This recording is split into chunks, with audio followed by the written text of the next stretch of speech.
Good morning, everybody. I think we're in a position to begin with Dr. Dr. Caestecker. Caestecker.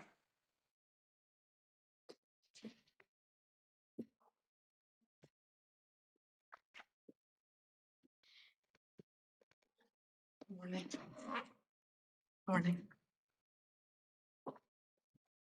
Good morning, Dr. Morning. Caestecker. As you're well aware, you're about to be asked questions by Mr. McIntosh, who's sitting opposite. But before you do that, I understand you're prepared to take the oath. Yes. Sitting where you are, could I ask you to raise your right hand and repeat these words after me? I swear by Almighty God I swear by Almighty God that I will tell the truth, that I will tell the truth, the whole truth, the whole truth, and nothing but the truth. and nothing but the Thank truth. you very much. Now, we've scheduled your evidence for the morning, possibility that it might spill into the afternoon. We will take a coffee break at about 11:30. But if, for any reason, you want to take a break during your evidence, please just give me an indication and we can take that break. Now, Mr. McIntosh. Good morning. Thank you, my lord. Good morning, Dr. Caestecker. Morning. Can I ask your full name? Linda Crichton de Caestecker. And I understand you produced a statement for the inquiry. I did. Are you willing to adopt that as part of your evidence? I am. Thank you. And when did you retire as Director of Public Health at NHS Greater Glasgow? March 2022. Thank you. What I was proposing to do is, rather than simply walk through your statement, is to focus on the significant events that you were involved in, and to ask you about certain issues that arise from evidence we've already heard and from the documents that the inquiry has been provided with. In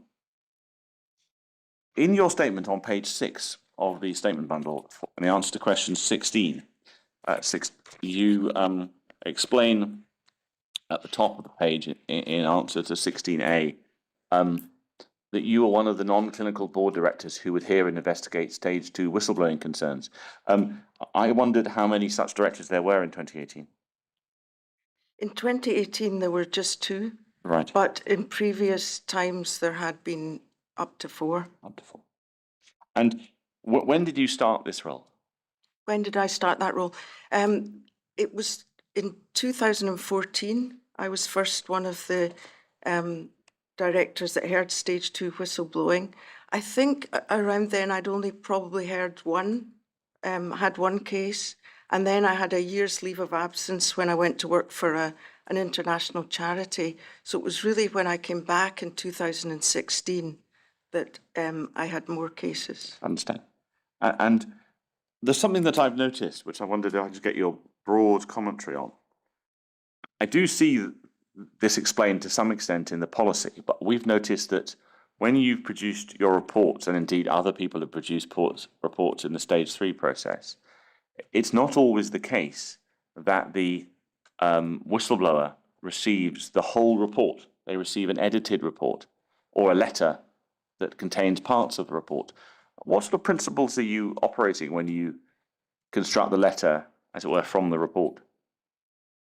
The reason for doing that is for confidentiality, that some whistleblowers want to be anonymous. That's not the case in these circumstances we will be talking about. But when you speak to witnesses, we always say we won't attribute anything that's said to an individual. So we don't want people to be able to say, oh, I know who said that, or I know who said that.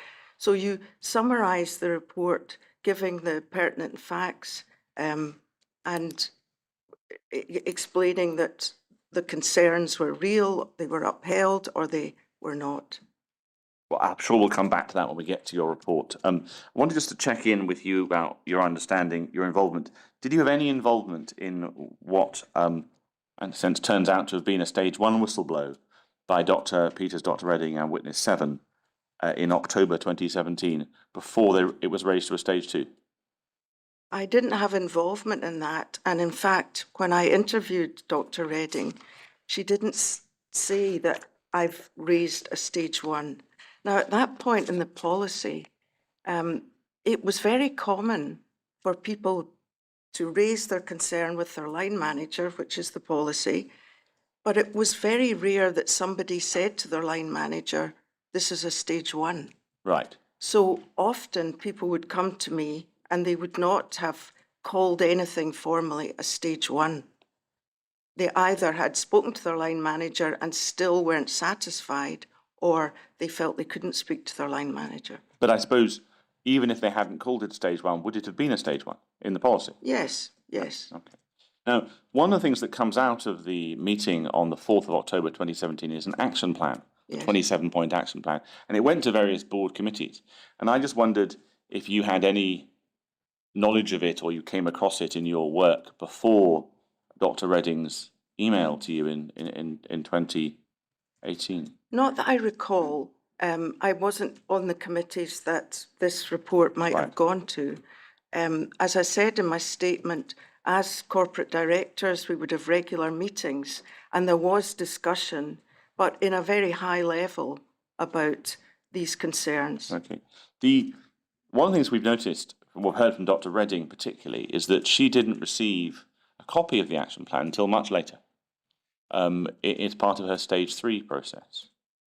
And I'm wondering if life would have been more helpful if, and certainly she wasn't kept up to date on progress, would it have been helpful if she'd been given it soon after it was written. I wasn't aware that she hadn't been given that action plan, so I can't really comment on that. Well, that's fine. But it would have been helpful. She may have felt then she didn't need to whistleblow. Well, that's what I thought. But if you weren't aware, then I won't press you on that. What I want to do, however, is look at some preliminary issues in your statement. So go back to your statement and turn to page 7. We asked you in question C, so that's the top of the page, were GGC aware of these concerns? And we look back on the previous page.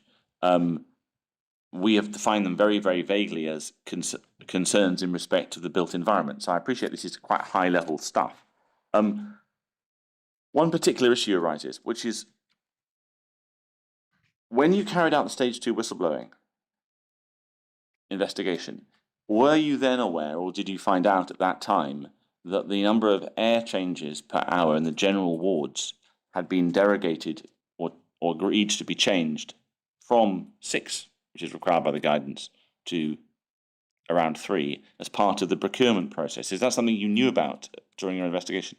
I didn't know before, but when I asked people, why have we got the 3 air changes, I was told then that that had been part of the, I don't know if the word derogation was used. No, I'm not sure it is the right word. That's why I paused over it. It was part of the agreement in the build. Did anyone give you an explanation for why it had occurred? No, and I didn't ask for that. Well, no, that's not quite true. People talked about it was about temperature control, and that with chill beams, then the 3 air changes would be sufficient, and also with single rooms, 3 air changes would be sufficient. But I wasn't looking back. My whistleblowing wasn't about why did this happen. No, I appreciate that. Yeah. But I think you've probably been very helpful, so I'll leave that. However, question 17D, again, it's a very general question, asks you what steps were being taken to resolve issues. And you've given your answer by reference to the 27-point action plan. Now, you don't think it was part of your job to find out why there'd been this derogation?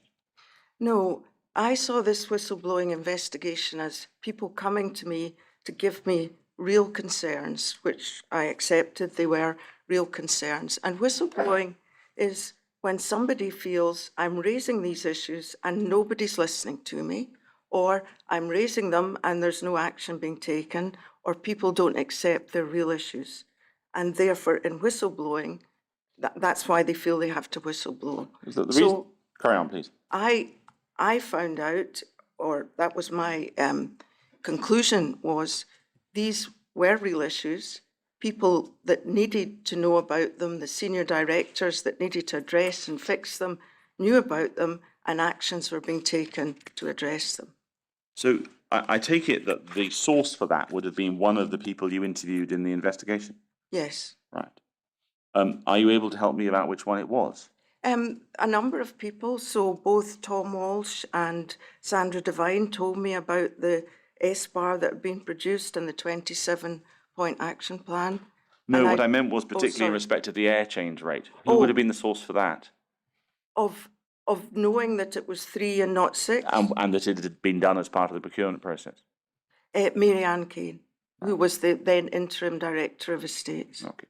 And we've had some evidence from Professor Steele that there's no documentation beyond the very minimal documentation as part of the contract docs to explain how this was reported up to the board, and there's no risk assessment. From your point of view, were you told by Mary Ann Kane what amount of information there was about this derogation, if that's the right word? No, but to be fair, I was not investigating that. I did not think this whistleblowing was about how did this happen. And obviously this inquiry is about all of that. And but I didn't feel that was what the whistleblowing concern was about. So I wonder if we can, slightly out of sequence, look at the action plan itself. So that's bundle 20, document 48, page 792.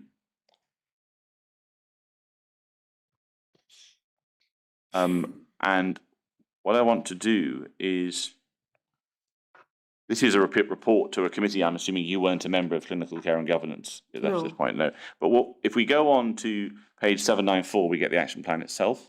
Yeah. And if we go on to page 797, we get action 17. Now, the question that I'm wondering about this is that if it's true, which I think it was, that in the left-hand column, that there are 3 air changes in chill beam technology instead of the 6 air changes recommended, then would it not be necessary, looking forward, for the health board to ensure that it had assessed all the risks that arise from such a derogation? Would you agree with that? Yes. Right. So did you look to see if there'd been a risk assessment of this derogation? Again, if that's the right word. I did, and I couldn't find one. Okay. Now, it's part of the process. We understand that in the construction of new buildings, in the SHFN 03 Part B of 2014, which is where HI Scribe comes in, there is a requirement, again, I'm not sure that's quite the right word, but there is a guidance or requirement that a stage 4 HI Scribe should be carried out for new buildings. If you were looking for a risk assessment, did you find a stage 4 HI Scribe in any part? No. Was that something you would have asked for, or was it just you didn't see it as part of your work? I mean, obviously, when you're doing whistleblowing investigations, you're not an expert in many of the topics that you're asked to hear about. So you have to rely on the people you're interviewing to tell you. And that was not identified by the people that I interviewed as something that we should have had and didn't have. Thank you. Right. Now, and so if we can go to the foot of page 27 of the statement bundle, when actually you're talking about the action plan, we asked you what actions were taken in terms of each issue. And you've replied in the third sentence, my role in the whistleblowing investigation was to ensure that there was a plan to resolve the issues and to be monitored through the appropriate governance processes. Do you appreciate that how it might be thought that row 17 in the action plan doesn't really resolve the issue of why the ventilation is 3 rather than 6 and what the implications are, because the only action is to go and tell other people in Dumfries and Galloway? Do you see that's why resolve has quite a soft meaning, but do you see why there might be a point of concern that you're not really resolving that and the action plan doesn't really resolve it? Well, what I wanted to make sure was that that issue had been identified and that people were looking into how it could be resolved. I mean, as you know, there's been further work now on the isolation rooms, but in the main hospital, it remains. Well, you see, that's the thing, is that there has been work in the isolation rooms, and one can conduct a discussion, and we have, about whether that work was good enough, when it was done, and so on and so forth. That's lots of people have had lots of opinions about that. But the slightly stark reality for the rest of the hospital is it is what it is, and it hasn't changed, and there's been no risk assessment. So do you feel that the action plan, by any sense, the action plan doesn't do anything? It doesn't say, we will look into this, does it? No, and it doesn't at that stage. You'll see in the report that I talk about the air changes. You do, and I was going to come to that, but the action plan itself doesn't. Would you accept that doesn't resolve it in that sense of resolve? It doesn't resolve. Well, it depends whether people felt there was something to be resolved, but yes, it doesn't resolve that. Well, we'll come to your comment on page 3 of your report, because I think that's worth looking at in detail. I'd like to look at page 12 of your statement, your answer to question 25. Now, it actually starts on the previous page, so we'll go to the bottom, page 11. And we asked you, I think slightly out the blue, because it isn't really covered by your whistleblowing reports completely. Now, remember, you're nodding your head and shaking. There is someone trying to make a transcript. So if you want to be recorded in your answer, please speak. But you've got your question there. Both Dr. Inkster and Dr. Peters told the inquiry they sought clarification of their remit as ICD on several occasions, but unsuccessful in obtaining this. What's your view on this? Now, you've given a detailed answer, and we can read it and have done. I wonder if we can go over the page, and 4 lines down the top, from the top, perhaps not the most important issue, is a sentence that begins, in 2016, the infection control manager worked with the director of facilities, David Loudon, to produce a document on the role of IPCT on new builds and refurbishments. Dr. Inkster points out that it's her report and she's provided it to the inquiry. We just didn't put it in a bundle. What's your source for that sentence? It will be from looking at documentation and emails and speaking to Tom Walsh. But you're right, it was Dr. Inkster who asked for that document, and then my understanding, but maybe there's more information somewhere else, was that Dr. Inkster had agreed that document after David Loudon had produced it. But you will just be reading the material you've got? Yes. Right, well, it's probably not the most important thing, but I thought I'd just double check. More perhaps significantly, is if we go down to, in this paragraph, do you see how halfway down the paragraph there is in brackets QEUHRHC? Yes. And if you go down 2 lines, you've got Rachel Green proposing a deputy lead ICD, and then you've got February 28, Dr. Green organised a programme of organisational development, and then we've got when Dr. Inkster returned from sick leave in January 18, she resigned from her role as lead ICDs. Yes. Citing as a number of issues, including that she would now report to the head of microbiology. And you then discuss what you understand happened. Did you read or have access to Dr. Inkster's resignation letter from 2018? Yes. Right. Do you think that paragraph, we can go into it in detail, really summarises her position as set out in the resignation letter?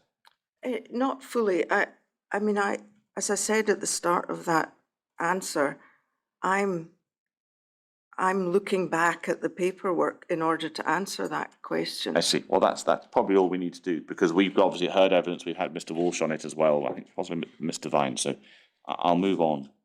If we go on to question 26 and over the page,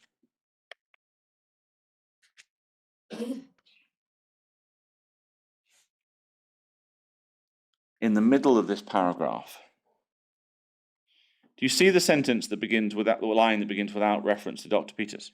About 8 lines down. Yes. And then it begins, in my investigations into the whistleblowing complaints, it was reported by members of the IPCT that they felt that this step of multiple resignations was taken to destabilise, undermine the IPC service. Now, are you talking about the September 2017 resignations in that Yes. context? Yes. Yes.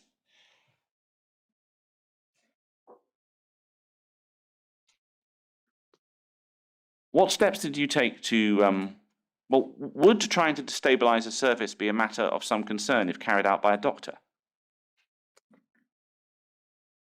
Absolutely. And what was reported to me in the whistleblowing was that people in the infection prevention and control team felt very strongly that some of the ways that Dr. Peters worked they felt was quite undermining. Well, no, that wasn't what I asked you about. I asked you about the suggestion that the step of multiple resignations, which involves more than Dr. Peters, it involves a number of staff, that those resignations was taken to destabilise, undermine the service.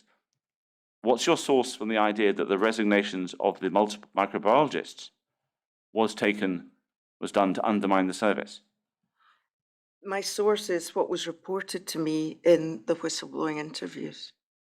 You're a doctor, well, you were a professional doctor for many years, and you'll be familiar with the idea that if you discover that somebody is acting improperly in terms of the GMC requirements, you're required to take steps and report that to people, aren't you? Remember, though, that this was me interviewing people as part of whistleblowing. So you would need to do a much more thorough investigation in order to know whether or not that was a true remark. So what I recommended in the whistleblowing was that the then Chief of Medicine should do some work with the microbiologists and the infection control team to try and understand, is that the case? Why would that be the case? And how can they work more constructively together? So we would find in your report at the time a suggestion that the microbiologist in 2017 resigned in order to stabilise the service. Would that be there in your report? I don't think it's stated in the report. No. So what's your basis for saying it here in your statement to the inquiry?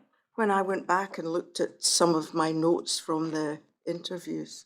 And so is it relevant to whether that has any merit that there was no steps taken to challenge feedback or challenge the microbiologists at the time about their conduct in terms of the suggestion they were destabilising the service? Is that something that you should have taken account of? In the whistleblowing investigation. In reaching that conclusion, Dr. Caestecker? I wasn't saying that was my conclusion. What I was saying was it was reported to me by members of the infection prevention and control team. But let's move on to the next sentence. At this challenging, difficult time for the IPCT, 4 of the senior nurses at the IPCT approached the Royal College of Nurses to complain they were being emailed frequently with queries and complaints by Dr. Peters. So, and this was part of an active campaign to undermine the entire team. You've repeated that in your statement. Those aren't the words you've used in your report. Your statement benefits from privilege in this inquiry. It can't be relied on outside here. Now, the reason I'm asking this question is this. You've repeated that. Was any step taken by anybody at any time in 2017 to provide feedback to the whistleblowers that they were trying to undermine the service at the time? I recognise feedback was given about Dr. Peters' emailing habits, but was there feedback given on the suggestion they were undermining the service? Do you want me to answer the question about the Royal College of Nursing, that was a matter of record? No, I get that. But what I'm trying to work out is, did you discover whether any feedback was given to Dr. Peters at the time and the other doctors who resigned? We asked, as I've said, we asked Dr. Rachel Green, who was the Chief of Medicine, to work with both the microbiologists and the infection prevention and control team to look at these issues. When did you do that? Just after the whistleblowing report was produced. So in 2018. 18. What I'm trying to ask is, in 2017, other than the matter of emailing, was any feedback given to the 3 microbiologists, not just Dr. Peters, on the basis that they should reflect on their conduct because they were seeking to actively undermine the IPC team? I'm reporting this as happened as part of the whistleblowing. So I didn't know about it in 2017. No. You're reporting in your report, in words that don't use this language, that there were issues reported to you in 2018 about the conduct of Dr. Peters. And I get that, and we're going to come to it. In this section, you're telling the inquiry that you've learnt that there were issues, serious allegations, I would suggest, about the behaviour of not just Dr. Peters, but the other 2 microbiologists who resigned. Oh, 3 microbiologists who resigned. I'm asking you whether you found any evidence that at the time they resigned, anybody gave them feedback about their conduct. I can't answer that. What I've written there was that was what was reported to me by the infection prevention and control team. Right, well, thank you for that.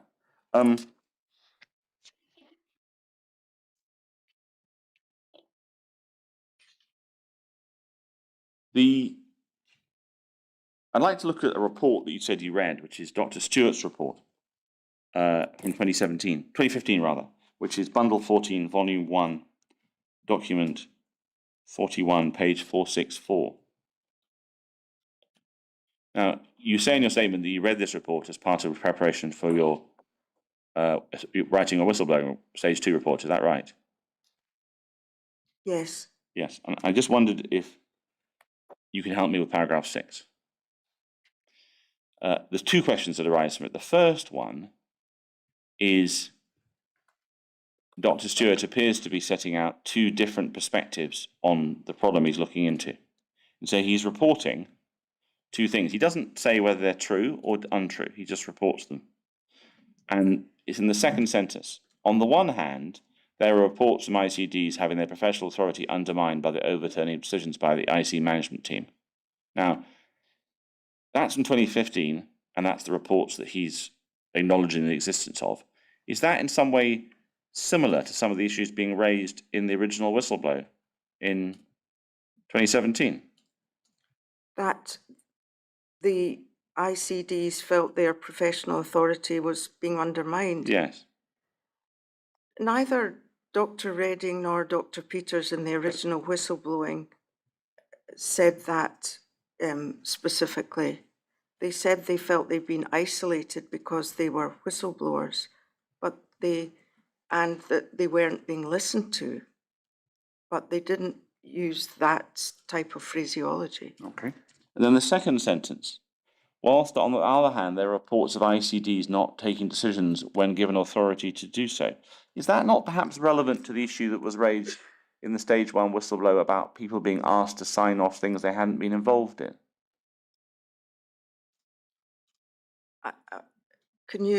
So there's some evidence in the stage 1 whistleblower, one of the issues raised is that people are asked to sign off the completion of work that they haven't previously been involved in, and they don't feel they have the confidence to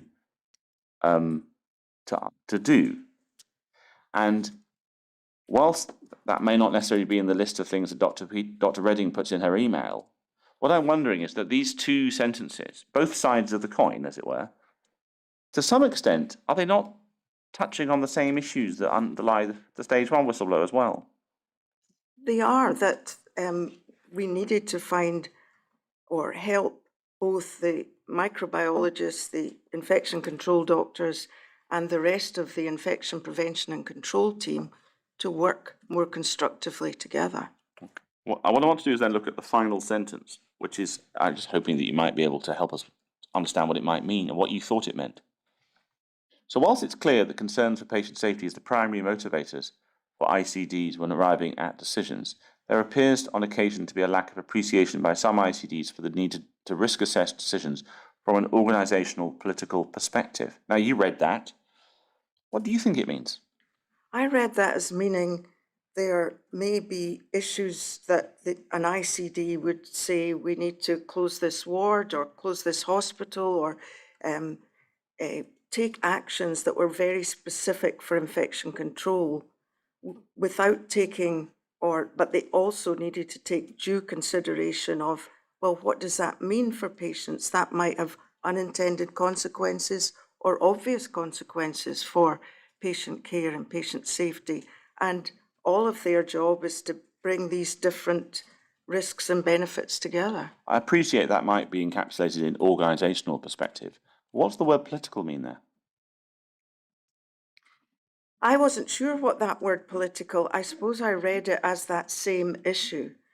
And also that we are, as a health board, you've targets to fulfill and you get a lot of pressure to meet these targets, whether it's waiting times, waiting lists, whatever it is. And I presume they're bringing in, that's what's being brought in. I didn't question that word political perspective when I read the report. You don't think it imports, to be fair, Dr. Jyoti couldn't remember what he meant at the time. Don't think it imports some idea of reputational management from the organisation's point of view? You, in terms of what was meant by political? Yeah.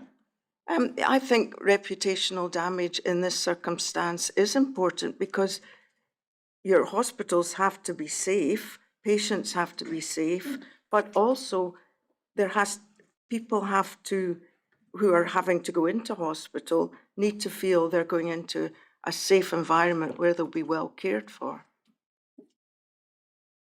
I want to sort of ask a question that arises from that, is that isn't there some sort of obligation to ensure that people are informed? Because there used to be a sort of paternalistic attitude, and we see that in extremis, in, for example, the infected blood scandal, and that's something we see in extremis. That you don't need to tell people things, they'll just worry. That was a historical perspective many years ago. You'd accept that in some parts of the health community. Yes. Do you not see that in a modern age, there's a need to actually be upfront with the problems you're facing and demonstrate that you're addressing them rather than keeping them quiet? Absolutely, and by saying one needs to think about reputation of a hospital and people who work in it, I was not meaning therefore you don't tell the truth or you say something is safe when it's not. Of course, that would be entirely wrong to do that. And you don't, for example, if I can hark back to 3 air changes rather than 6 air changes an hour, that the absence of actions around risk assessment is an example of an organisation not wanting to face up to a decision it's made. Well, they had to face up to that decision, as you know, because a huge amount of work, and you've heard about it, has gone in to improving the environment in 2A and in different parts of the hospital. So a lot of work has gone into changing things. And therefore that does show that they've had to take it very, very seriously. What work has been done to the ventilation system in the hospital outside 2A, 4B and the other isolation rooms? It hasn't, but I'm saying it hasn't. As far as I'm aware, it hasn't. There may have been there was other work in the infectious diseases unit. Okay. I want to turn to your stage 2 whistleblowing process. I'm assuming that it all starts with the email to you from Dr. Redding on the 7th of May, 2018, which is Bundle 14, Volume 2, Document 87, page 72. At the bottom of the page on the 8th. I don't think it was the 7th of May. Yeah, it was the 7th of February. 7th of February. 8th of February. That's me cutting and pasting in my notes. I'm sorry, the 8th of February. So that's the start, am I right in thinking, from Dr. Redding? Yes. Yes. And so I want to just check that you're comfortable that your statement in response to question 60, that's page 29 of the statement bundle,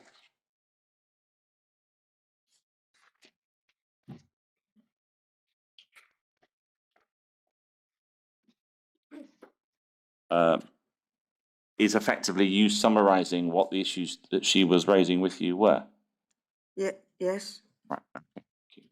Okay. If we go back to Bundle 14, Volume 2, and we go to the bottom of page 74, sorry, bottom page 73, do we see how we have at the very bottom of the page, my aims in following this whistleblowing process include? Yes. Right, okay. And you see that 3 is that lessons are learnt so similar mistakes in the future can be avoided? Yes. Right. Are you comfortable that you investigated all 3 of these matters?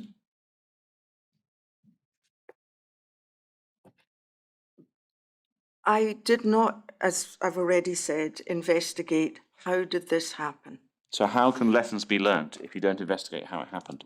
Well, I was looking at where these important issues that Dr. Redding raised in the whistleblowing, had they been accepted by the people that needed to work on them to change things, to improve things, where they've been taken seriously and was action being taken. So obviously, if I'd found they hadn't been, we would have had to understand, well, why not? What had happened that meant these concerns were not being addressed? But because one of the things that strikes me as odd is if you look up the page, item 1, the first item she mentions, the standard rooms at the QE and RHC should have 6 air changes per hour. No room meets this standard. There are only 3 air changes per hour. This clearly a breach of the standard. And the final word on that page, I realise it's not a page, it's an email, is that lessons are learnt. So are you effectively saying that your report doesn't attempt to demonstrate that lessons have been learnt around the decision to build the hospital at below the standard?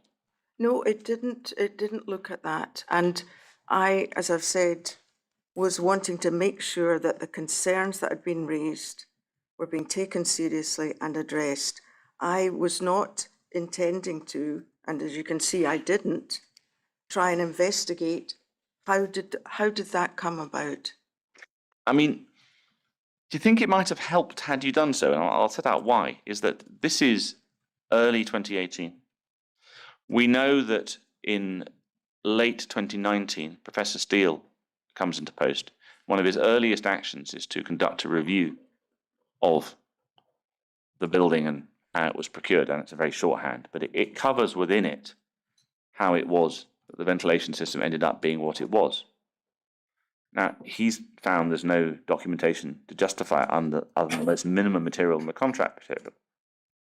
And of course, we're here in a public inquiry, which saving our presence is taking time and costing money. Do you think it might have been of some value had you, at the time, in investigating Dr. Redding's stage 2 whistleblower, answered the question? And maybe it might have prompted the health board to act and do Professor Steele's work a whole year and a half earlier. I can accept what you're saying, that it could have done that. I didn't feel, as somebody hearing stage 2 whistleblowing, that I could investigate all of that, and that, as I've told you, what I was trying to do and what I concluded. But you could also say that within the work from the SBAR and the action plan and all the people involved in that, from estates, from infection control, from the clinical side, that was for them to try and do and understand. Well, I do appreciate that, and I think it shouldn't be thought that I'm ignoring the fact that there are 27 points in the action plan, and there are lots of actions, and that's clearly the case, and many of those actions were dealt with relatively promptly, and it's now the health board's position that 26 or 27 have been done, and the only one that hasn't been done because it's not possible, and it's not the air change rate one.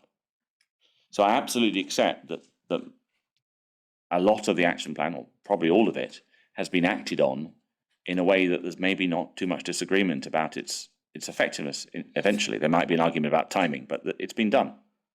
But Dr. Redding raises a specific issue with you, and she asks for a specific outcome, and you didn't investigate that. No, I didn't investigate in terms of how did that derogation happen? How did the building get commissioned in this way with 3 air changes when that wasn't the guidance? I did not investigate that. And I didn't think that I felt that what I was doing was making sure these important concerns were being addressed. So I wonder what this... Well, let's look at the whistleblowing policy. So it's Bundle 27, Volume 4, Document 3, page 45. Now, I appreciate that this policy has been revised at least twice since this, and so the criticisms I'm making may not appear in the latest version. But was trying to understand, as it were, not quite your authority, but the task you were carrying out. And of course, you were doing it regularly, so you will be able to help me out. If you look to in this policy, where does it say what the policy requires you to investigate? Well, there's the qualifying disclosures that come from that Public Interest Disclosure Act. Yes. Is that what you mean? Yeah. So if it's a case, and I recognise this is very much a matter for debate, and the inquiry has yet to reach a conclusion, but if it's a case that not having ventilation that is compliant with SHTM 0301 creates a risk of infection, one might imagine it is at least possible that it falls within the third bullet point, an act creating risk to health and safety. You'd accept that? Yes. Yeah. And if nothing's been done about it, perhaps a bit more of a stretch, you might see there's a concealment going on. And again, I'm putting the highest that you possibly can reach. So I'm just wondering whether you feel that your investigation covered everything that you were required to cover. I mean, if the conclusion is, or you're asking me, should I have gone and looked back at how did this happen and why did it happen when it wasn't in the guidance, you are correct that I didn't do that. Now, if we're expecting stage 2 whistleblowing at a health board level to do the kind of investigations and inquiry that this whole public inquiry is now doing, you would need to change the process of whistleblowing. We'd need to think, is it appropriate that a director who is not an expert in these areas and has another full-time job is expected to investigate? I'm not suggesting that, Doctor. I'm suggesting that you could have said, I can't find any evidence for why this was done beyond some talk about air temperature and other very brief issues. I think that a review should be carried out, and I'm imagining something within the scope of what Professor Steele did 18 months later.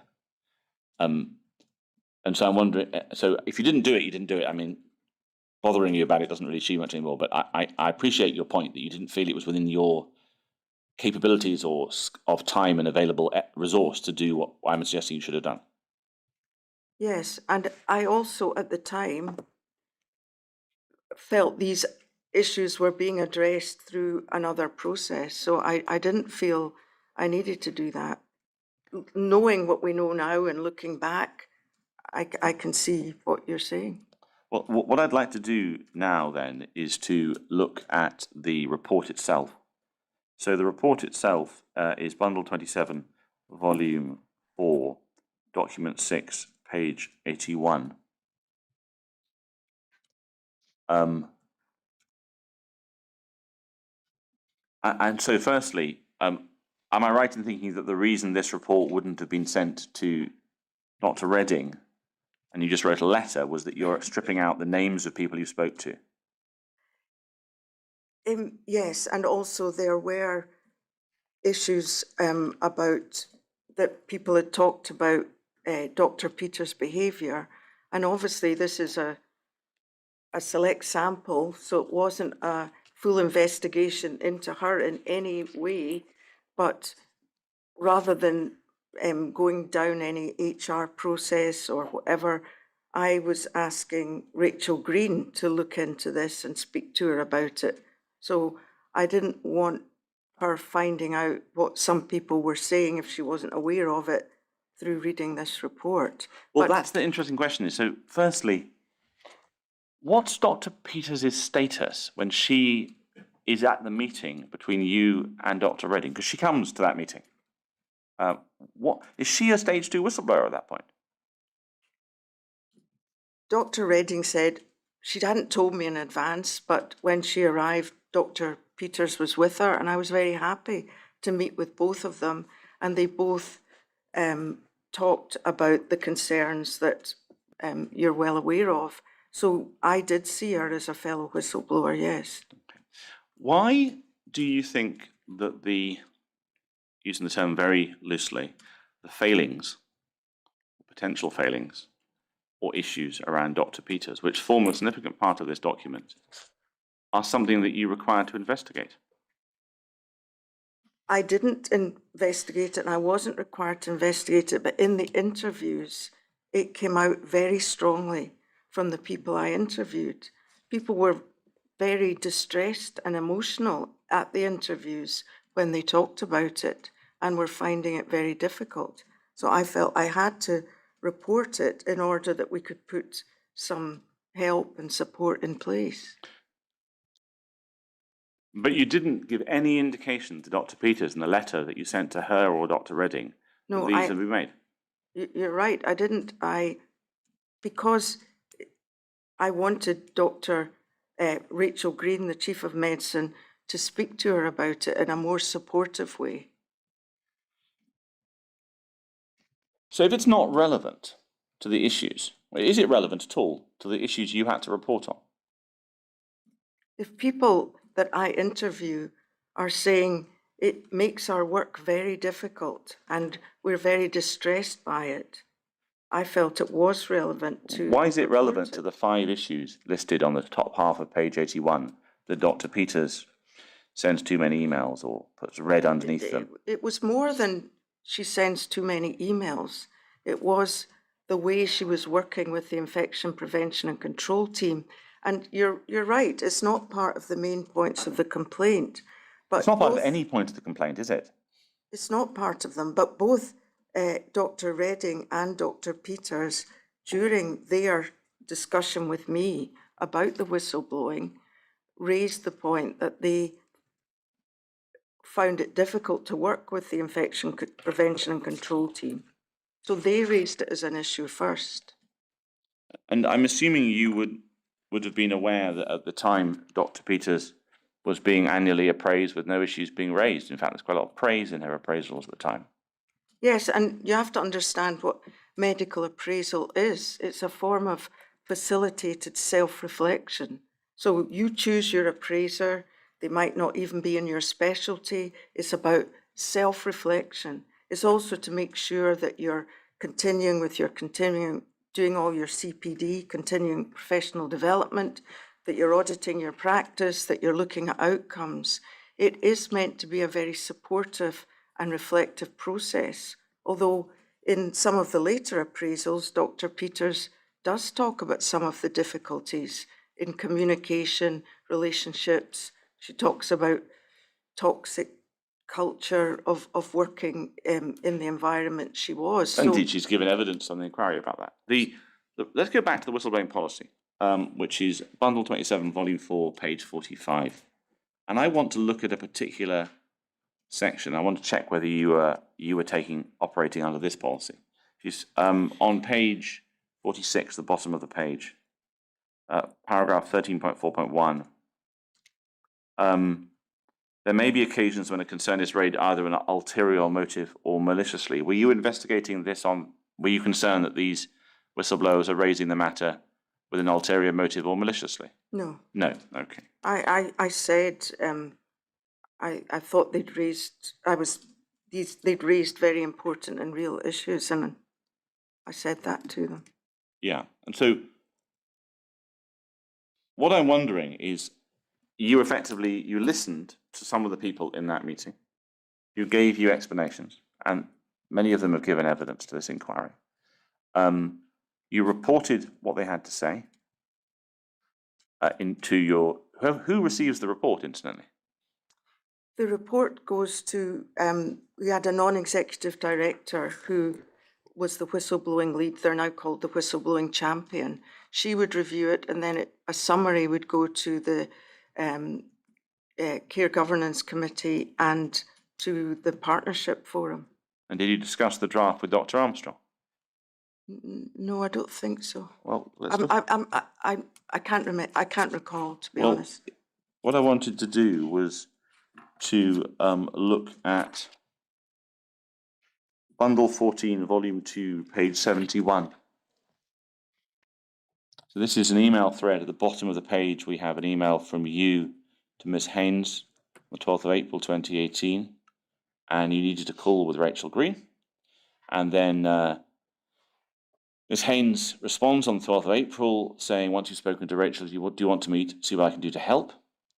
And then on the 12th of April, you ask for a meeting with Jen. I'm assuming is that Jennifer Haynes? Yes, So is this a meeting with Jennifer Haynes rather than Jennifer Armstrong? yes. Okay, well, that's good to clarify that.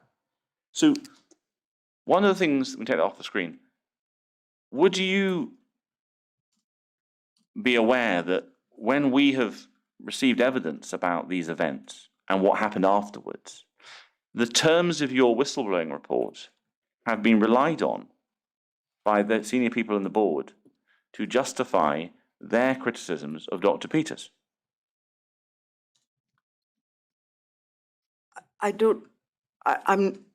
not aware of that because I don't, if they were relying on it, it would be because they knew what people were saying, and I had heard that at interviews.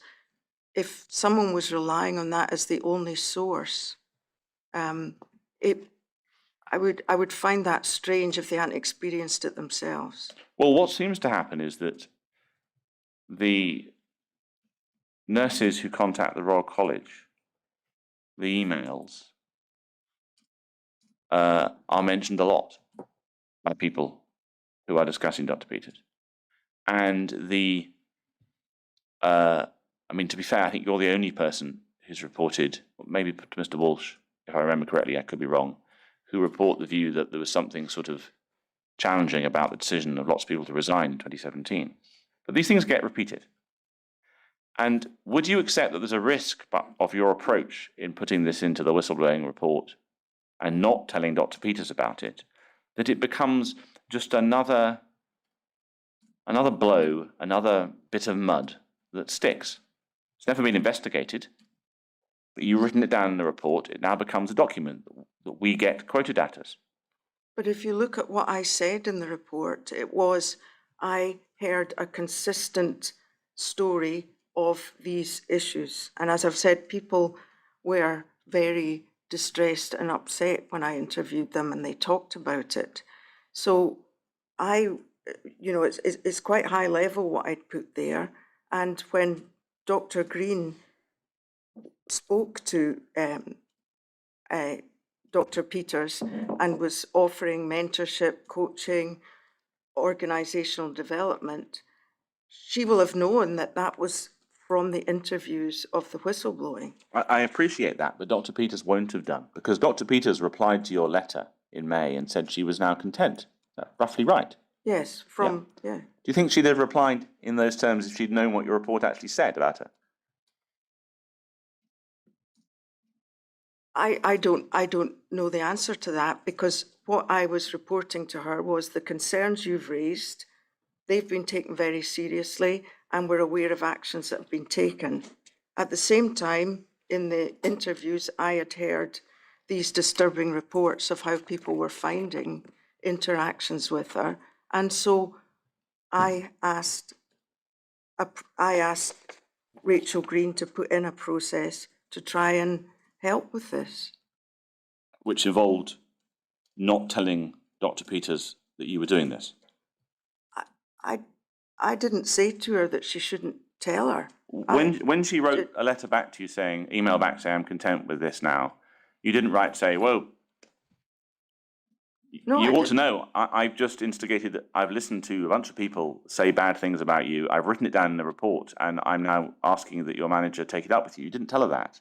Well, her manager would have told her that. That was what I asked her to do, but she will have done it. And I hope Dr. Peters would tell you the same thing, that it was done in a supportive way. It wasn't done, oh, this is all terrible and you're a bad person. It was, how can we help you?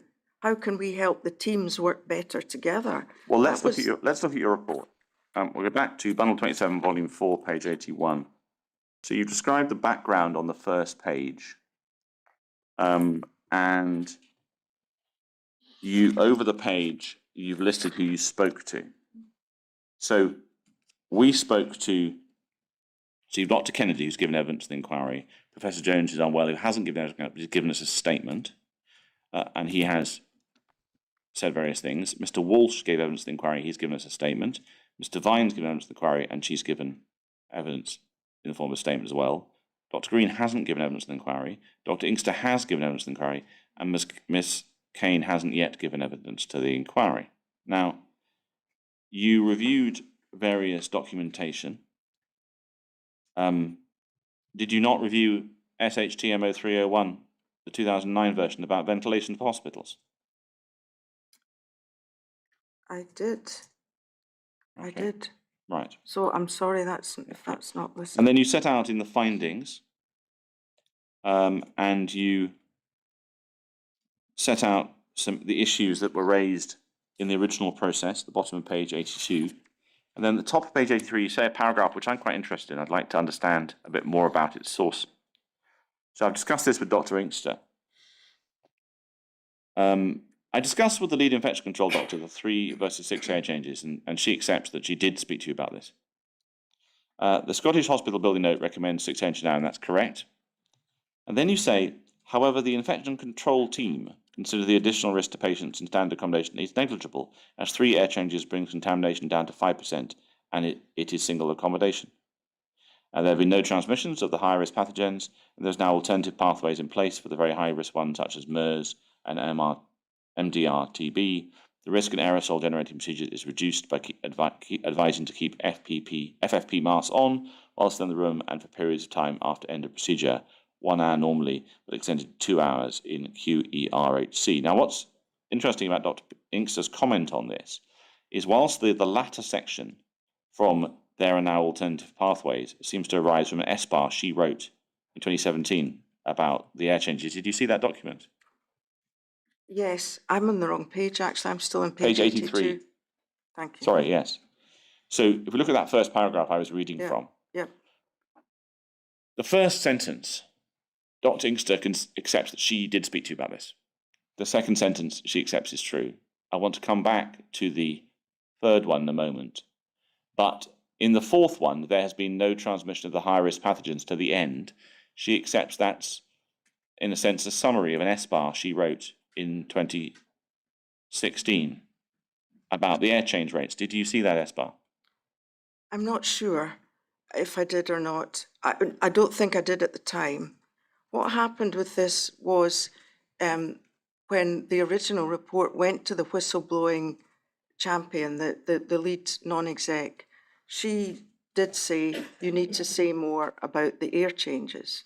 So I had gone to, and this was in the July, so it was later, I had gone to Dr. Inkster and Dr. Kennedy and Dr. Walsh and said, can you help me with this? Can you give me materials to look at, or can you help me in the response about the 3 versus 6 air changes?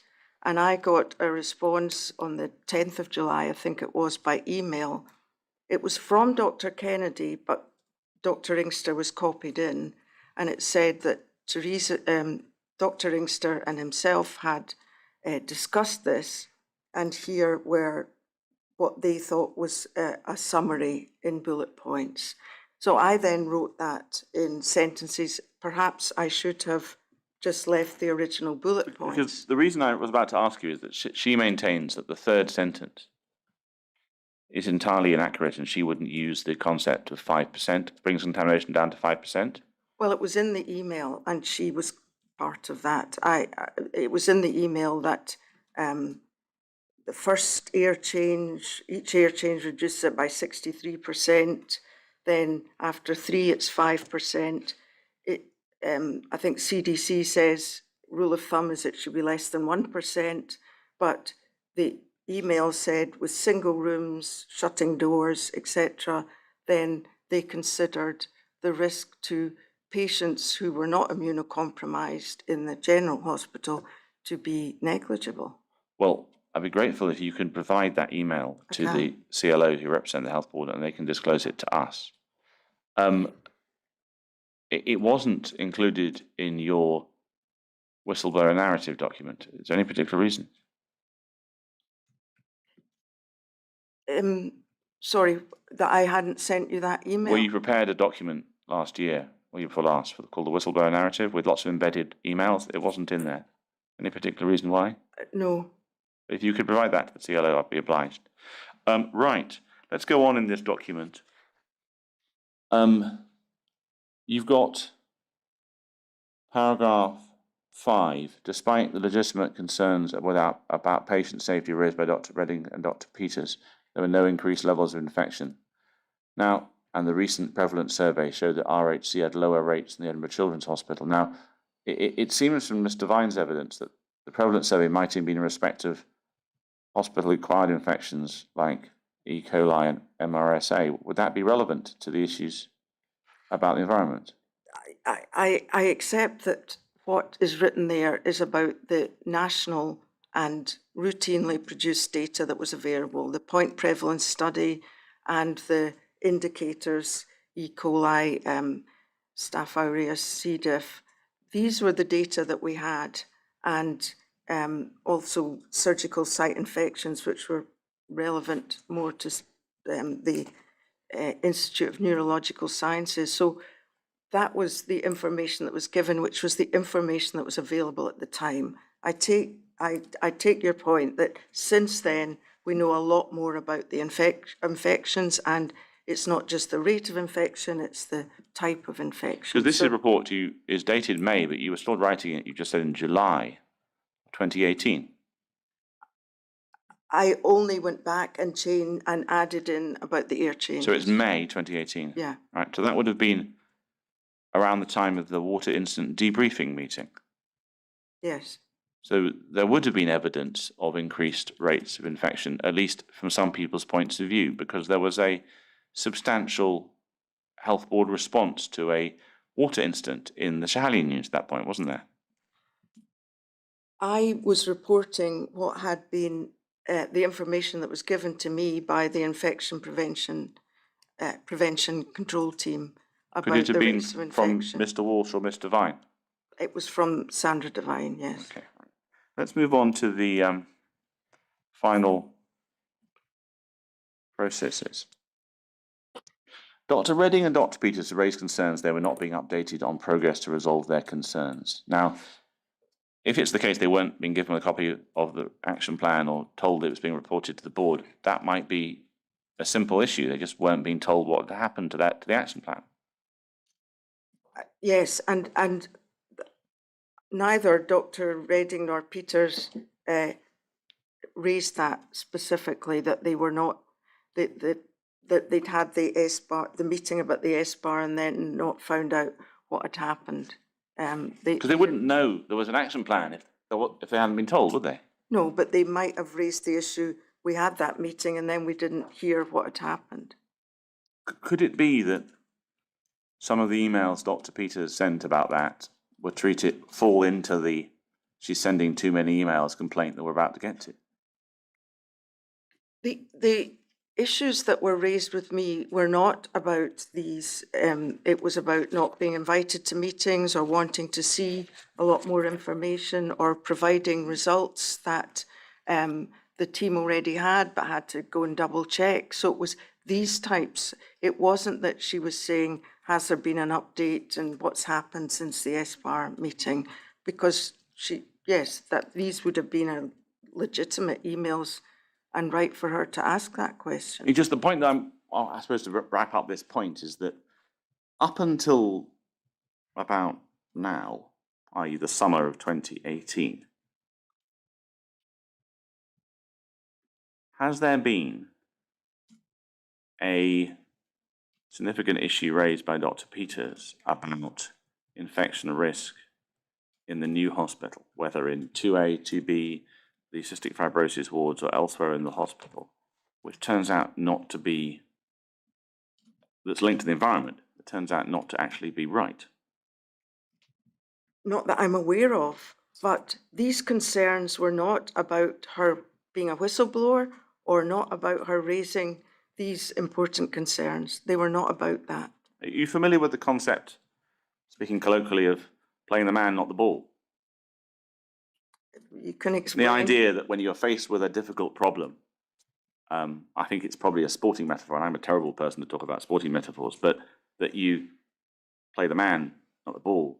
You try and put the man down rather than deal with the issues. You don't think there's an element here of the way this has been repeated to you, of people trying to deflect from the concerns that Dr. Peters has accurately raised by drawing out a long list of flaws about the way she's behaving? I don't think that. And I don't think that because although we've talked about this and how difficult it was for members of the team, it hasn't stopped the actions being taken. It hasn't stopped our concerns being taken seriously. It hasn't stopped a lot of activity and actions to try and resolve them. So I don't think people have said these are not important issues. It's just because Dr. Peters raised them. I did not find that at all, and that was certainly not my view. Do you think it might have stopped her finding things out because she stopped getting replies to her email soon after this report was produced? I don't think she actually did stop getting a lot of replies. I know we've said there should be a way that if there's a lot of emails sent to the infection control team, they should be able to politely say, this is being dealt with elsewhere. But I think on the whole, they continued and do to this day continue to reply to her queries. So if she's given evidence and they didn't, that would be something you wouldn't know about? If you gave me an example, maybe I could. But you wouldn't have been involved in not sending the reply, would you? No. So we'd have her evidence of what happened, and emails presumably, but you're just the person who's making the proposal that, with Dr. Green, that there be a policy in place. Yes, no, I probably wouldn't.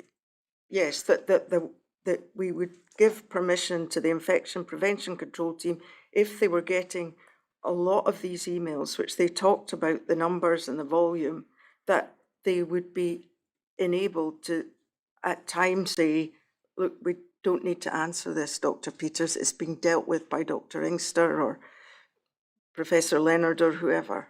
Because this whistleblower doesn't come out of the blue. It's 3 years after the hospital's opened, isn't it? Yeah. And so Dr. Peters and Dr. Inkster resigned or demitted their ICD sessions in the summer of 2015. They weren't permitted to do so. And there was an investigation into culture then. And then Dr. Inkster was appointed as lead ICD, then was off sick for nearly a year and a half, and various people resigned. And in all that time, and then this issue arises again in this email. And I'm just wondering whether the cultural issue of whether people are responding to the issues being raised by Dr. Peters is actually not part of the reason why it takes so long to find things out. The health board doesn't learn from its lessons. It's being told things, it doesn't act. That would not be my my perception of this or my conclusions in this. But you're absolutely right. There seem to be long-running problems and issues that, with the best will in the world and with lots of effort, were not able to be resolved because we're still hearing about them years later in terms of the working relationships and the working together. But in terms of the substantive issues that were raised about the building in the SBAR and in your Stage 2 whistleblow, whilst there may be a debate about when the health board addressed them, they needed to be addressed, didn't they? Yes. Right. Let's go look at your reply to Dr. Peters and Dr. Redding on the 4th of May. That's in Bundle 14, Volume 2, page 215. And you you list the issues, okay? And over the page, you describe what's to be done, and you give some recommendations. Now, this is Dr. Redding's copy, I think, which is why I think the name appears in the bottom left-hand corner. But what I wanted to see was, you feel comfortable that it's proper to respond in these terms and not mention the issues that were raised with you about Dr. Peters in the reply? Well, the recommendations do talk about the organisational development, mentoring support for Dr. Peters, and for the senior team and infection control team. So it does talk about that in the recommendations. But what I wanted was that Dr. Green would speak, and I think she did, speak to Dr. Peters and discuss it in a supportive way. So. And you don't feel that by putting it in your report, you somehow create something that can be brought out later on and used against Dr. Peters' arguments?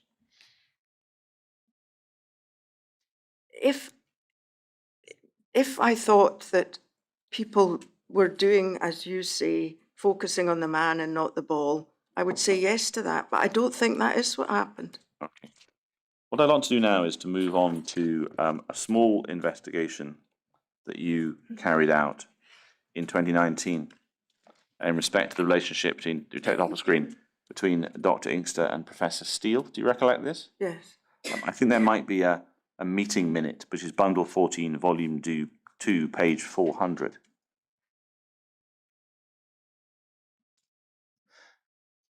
Now, both of them, if we go to the next page, we have the minute just appearing, or page after that, 402, yes. Now, this is Dr. Inkster's edited version, but I'll put that on the screen simply because both Dr. Inkster and Professor Steele give the impression that the meeting didn't quite go the way they expected it to. And I just wondered if I could understand, from your perspective, why were you holding the meeting?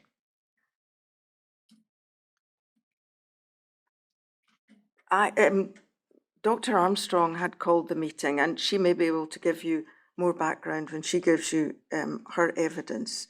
But we were aware that there was a difficult working relationship, or had been reported, between Dr. Inkster and Dr. Steele.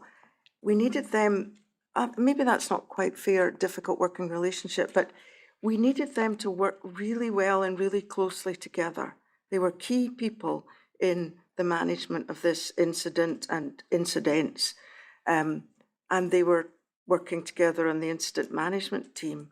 So we wanted to understand what are the problems, are the things we can do to help. And we put in place, as you can see, asked them to have weekly meetings where they could talk about the issues and make sure that issues that have been raised at the IMT were being acted on. What I'd heard in the subsequent second whistleblowing was people saying, people around the table. No, let's just focus on this. We'll come back to that in a moment. But just at this meeting, so effectively what you're describing is the organisation requires these two people to work together. You're bringing them together. You're trying to resolve their differences and then hope they're going to work together for the benefit of the organisation. In essence, that's what it is. Well, find out what are their are their problems, and B, what are they, and how could they be supported? Yes. So both Professor Steele and Dr. Inkster get, for different reasons, get quite stressed about the subject of press leaks. Yeah. Now, Dr. Inkster insists that she didn't speak to the press. In fact, she had to refer repeated texts from a journalist to the head of HR. And Professor Steele is very, very worried that that he's being quoted in the press. And he doesn't like that at all because he thinks it's wrong and there's inaccurate reportage and information's being revealed and it's undermining the operation. And so we've heard both stories. I just wondered, did you try and address this press leaking issue in the meeting? And if so, what was your sort of intention, even if it didn't work?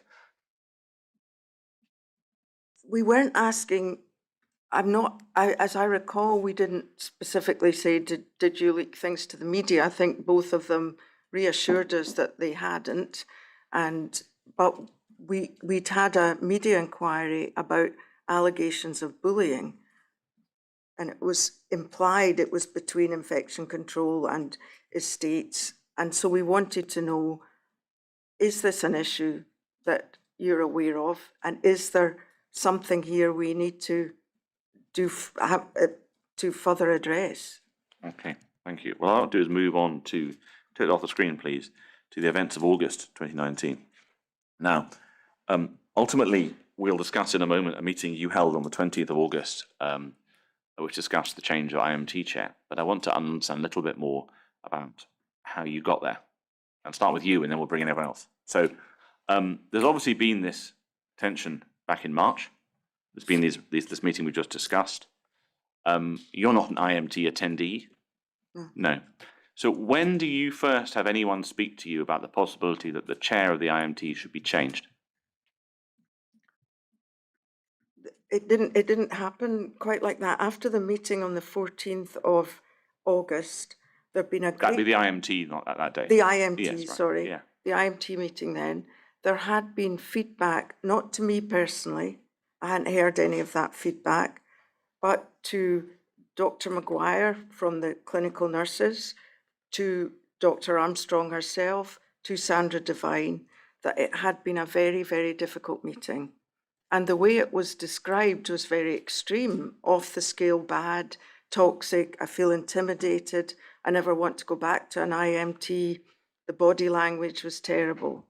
So getting that kind of feedback from such an important IMT as this one caused Dr. Armstrong to come and speak to me and say, look, what can we do about this? We need to talk about this. The Scottish Health Protection Network guidelines say that if an IMT is not working well, the Director of Public Health can intervene. And so we thought, well, let's get people together and talk about what we can do to better support this IMT. Because you need a very, very strong chair in order to manage difficult behaviours in any meeting. And so we called the meeting on the 20th, and I agreed at Jennifer's request to chair it. We'll come back to our hand of the meeting member. That's very helpful. Okay. I wanted to draw a few things out from within that.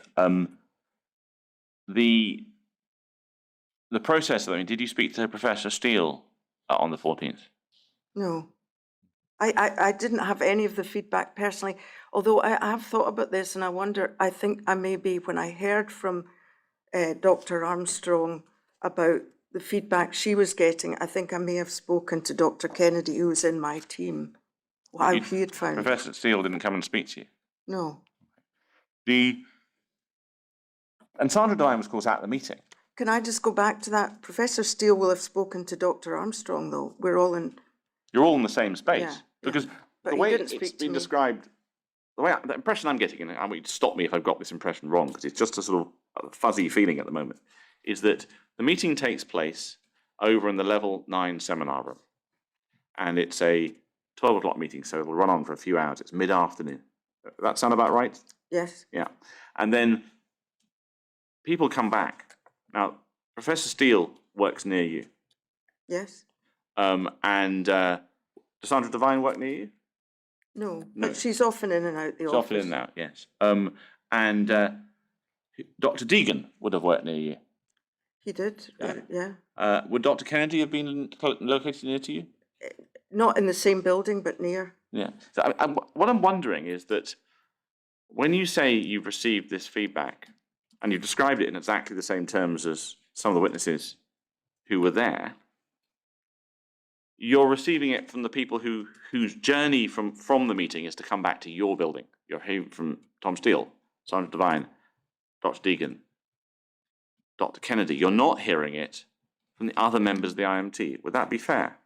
No, I didn't get any of that feedback directly. Right. They spoke to either their line manager, so some of the nurses had gone to Dr. Maguire, or they'd gone to Sandra Devine, or they'd gone, I presume Chris Dagan what went nurses? to Dr. Armstrong. None of them came to me directly. What nurses, Dr. Caestecker? Can Can we look at the minute from the IMT? Bundle 1, page 343. Is Emma Somerville not a nurse? So it would have been Emma Somerville. Yes. Okay. We haven't spoken to Emma Somerville, but we'll add that to the list. So, so Emma Somerville would have provided feedback to Sandra Devine, you're saying? I can't be certain about this. I think she provided, or what Dr. Maguire said to me was the nurses who'd been there contacted her. Right, So so you I don't know for sure it's Emma Somerville? No, I don't. Okay, right. But if I get this right, only Emma Somerville, Sandra Devine and Ms. Rogers apart from obviously Annette Rankin doesn't work for the health board. They're the only nurses on that list, unless I'm... Yes. Yes, okay, well. I'm So- not sure who Angela Howitt is. Now, if we take that off the screen, so you get your information from Dr. Armstrong, effectively. Yes. Do you get anything from anyone else? Not before the meeting. Not before the meeting, no. Do you get told by Sandra Devine of the conversation she's had with Dr. Inkster? Not Before at the the- time, no. Not at the time, no. But So- she did say at the meeting that Dr. Inkster had also said it was, she used the word dreadful. I don't know if that's the word that Dr. Inkster used, but that it had been a dreadful meeting. And we also know now, which we didn't know then, that Dr. Peters whistle blew to HPS about how difficult that meeting had been the following day. Yes, because at the time, you held your meeting. Now, before we hold the meeting, let's look at the invitation. So it's Bundle 14, Volume 2, Document 144, page 568. So this is the invitation.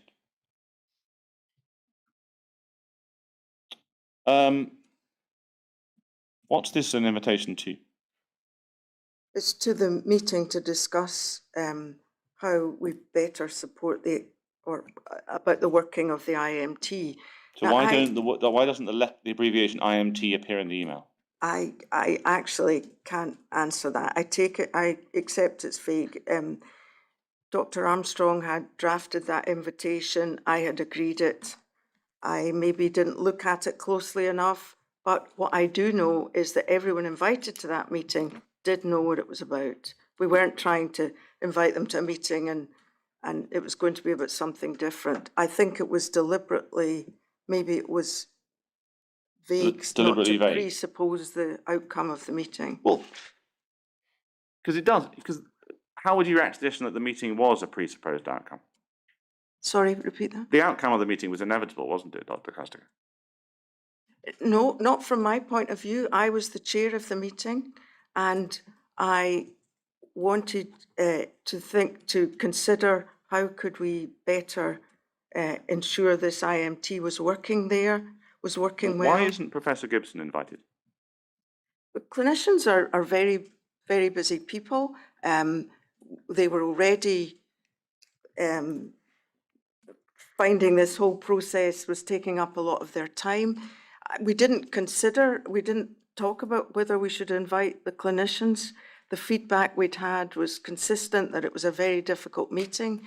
It was not a meeting to say, is Teresa Inkster a good or a bad chair? It was not asking that question. It was saying, how can we make this meeting work well? And we as senior directors in the board have a responsibility to take difficult judgments and difficult decisions. And that's what we were doing at this meeting. Because it's all a surprise, Professor Gibson, isn't it? That was, I think, her evidence last year. And that's what happens at the meeting. She's surprised. Dr. Crichton records that in her statement. Is it a good idea to have your lead clinician responsible for the patient cohort who you are attempting to address concerns about infections that affect them, not to be consulted about this process? Can I explain what happened after the meeting?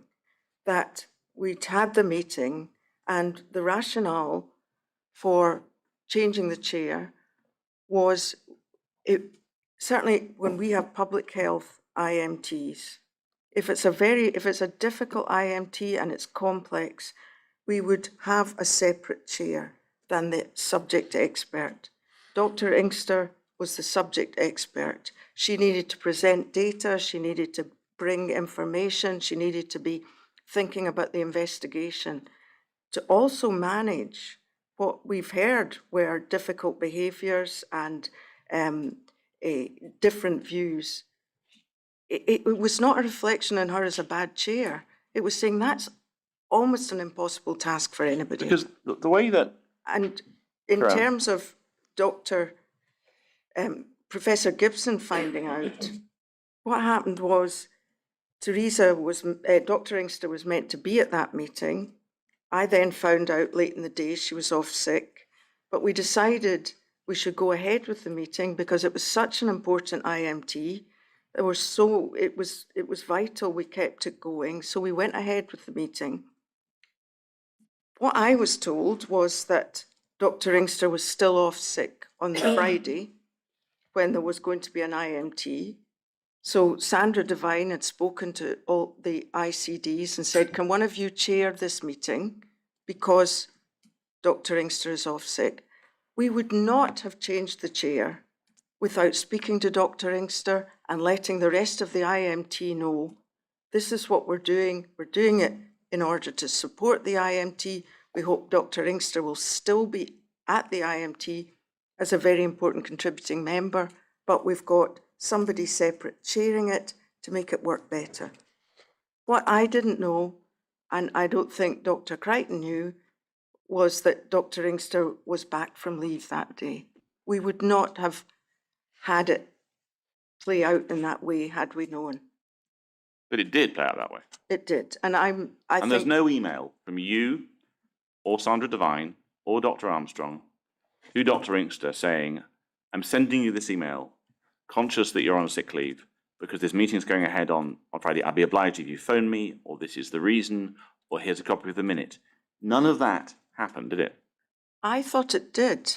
I thought that Sandra Devine had spoken to Teresa and also that she had the minutes of the meeting. I'm not sure when she got the minutes of the meeting, so I shouldn't say that. I'm not sure, but that Sandra Devine had spoken to Dr. Inkster, and I also offered to speak to her, but it was felt it was more appropriate for Sandra Devine to speak to her, because I wanted to say this is not us saying you can't be the chair and you're not any good at it. It was saying we want to make this IMT work well.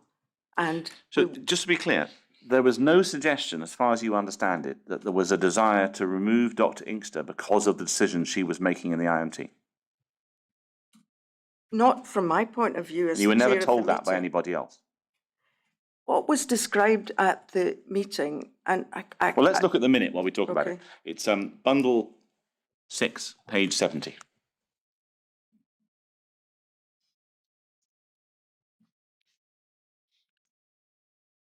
So we'll come back to you. Well, just continue, and we'll pick up the other questions when we've heard the end of your answer. What you were about to say at the meeting?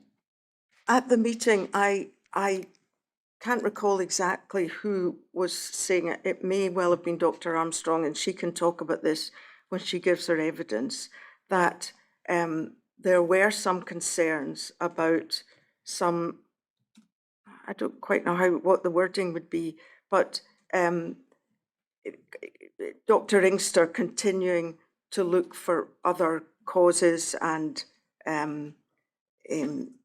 continuing to investigate when things were already in train. I'm not phrasing that very well because I wasn't part of the IMT. All I can say is that sincerely, from my point of view, it was to say, and we say this in the subsequent whistleblowing, it is a very difficult role to play, to chair a difficult meeting and be the subject expert. There's nothing in that minute, is there, about anyone having any view that Dr. Inkster is investigating things when things have been put in train, as you just put it, is there? I think that you would need to speak to Dr. Armstrong about that. I'm going to, but what I want to know is, this minute was produced by the inquiry some time ago. It was included in bundle 6. It was available when Professor Gibson gave her evidence, for example. There's nothing in this minute that describes what you might describe as a substantive reason to change the chair. All there is, and there's discussions about whether it's merited, but there always is a lot of discussion about behaviours, about tensions, about management issues around the around the chair, and we'll discuss those in substance in a moment. But there's nothing here saying this IMT chair is, as it were, substantially going down the wrong evidential route, is there? No, and that wasn't my, as chair of the meeting, as someone who wasn't directly involved in the IMTs, I did not have that opinion necessarily. Because effectively, if we just look at this, you're absolutely right that you say it's a decision largely made by, you say the decision made by senior executive members. Why is Dr. Kennedy there? Because he had, because he was the most senior person in public health that had, was involved in the process. What about the most senior microbiologist who's been involved in the process? Why isn't she there? Well, she was invited, but No, not ICG. The most senior microbiologist at the meeting was Dr. Peters. Why isn't she in the invitation? Why wasn't who? Dr. Peters. So you've chosen. Well, she wasn't a member of the IMT. I know she'd come along to that last meeting. Well, that's an interesting question. That's the last question before a coffee break. People would come to these IMTs, and it seems to be a consistent feature back into early 18, quite high up in the organisation, because they're sent by Dr. Armstrong. Kennedy goes because he's sent by Dr. Armstrong. Dr. Deegan goes because he's sent by Dr. Armstrong. And there's Dr. Deegan is a deputy medical director, so I get that. Dr. Kennedy is sent because you are requested to provide public health support, if you remember, in 2018. Yes, yes. Dr. Peters is present at IMT because the lead ICD has invited her to attend, along with Ms. Harvey Wood, because at a previous meeting, according to Dr. Inkster, her views on a microbiology issue have been challenged by Professor Steele, and she feels she needs some microbiology support because the science is important. Did you know that at the time? I knew that Dr. Inkster had invited Dr. Peters, and it is entirely reasonable to say we want another microbiologist at the meeting. We would certainly do that in public health if you wanted other people to come in and provide support. Usually you would take, tell the group that that's what you were doing. Because what I'm trying to get across is this meeting could be, and it might have a different status if it was purely senior executive board members. But it isn't, is it? It contains people other than them. And that's why I still don't understand why you're not trying to obtain the views of the other people present at the IMT. And I'll put to you that what this meeting does is obtain a partial perspective from what effectively is seen by others, including the clinicians, to be one side of an argument. Would you accept that? No, I wouldn't accept that, because what I was wanting to do in this meeting was make sure that a really crucial IMT was working well. And the feedback we'd had was it was very difficult, it wasn't working well. So the way I would like to have seen this happen afterwards is we had a proper discussion with Dr. Inkster when she was back from sick leave, that she would have remained a member of the IMT, but with a very experienced chair of meetings, so that she did not have to take on that role of managing the meetings as well as being the subject expert. So you would have, can you remind me what you told Dr. Crichton about the meeting before she took over? Well, the problem with looking at that discussion was, if you remember, what I said was, on the Friday there was an IMT, and we thought Dr. Inkster, or Sandra thought Dr. Inkster was still off sick. So she'd contacted the ICDs to say, can anyone chair the meeting? None of them felt they could. So Dr. Armstrong had come to me and said, can someone do it from public health? And so I'd contacted both Dr. Kennedy and Dr. Crichton and said, can one of you either chair the meeting or go to the meeting I've got in the diary and I'll chair it? It's because Dr. Inkster is off sick, and these have been quite difficult meetings. Well, let's look at the email. Bundle 27, volume 13, page 52.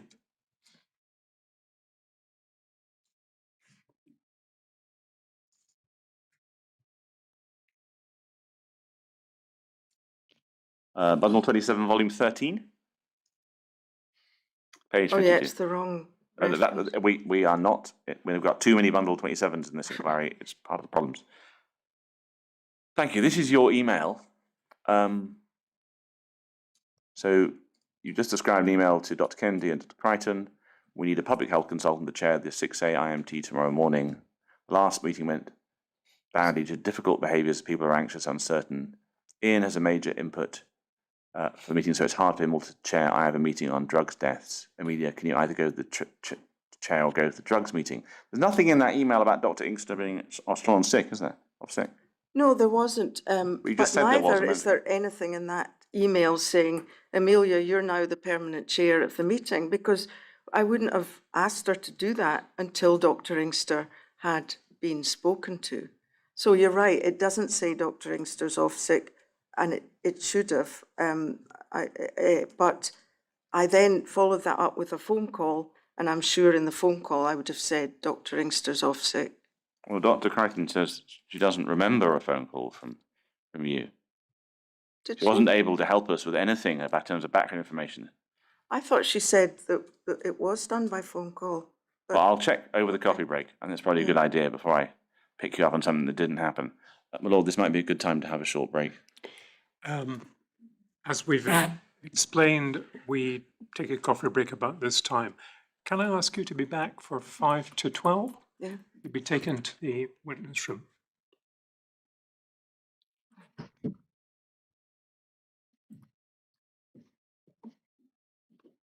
Please stand.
My lord, I've received a couple of Rule 9s already, so what I'm proposing to do is take about 25 minutes for the witness and then have a short break at that point.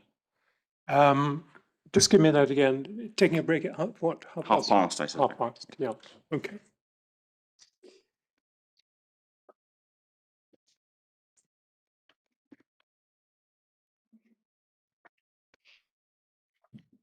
Mr. McIntosh.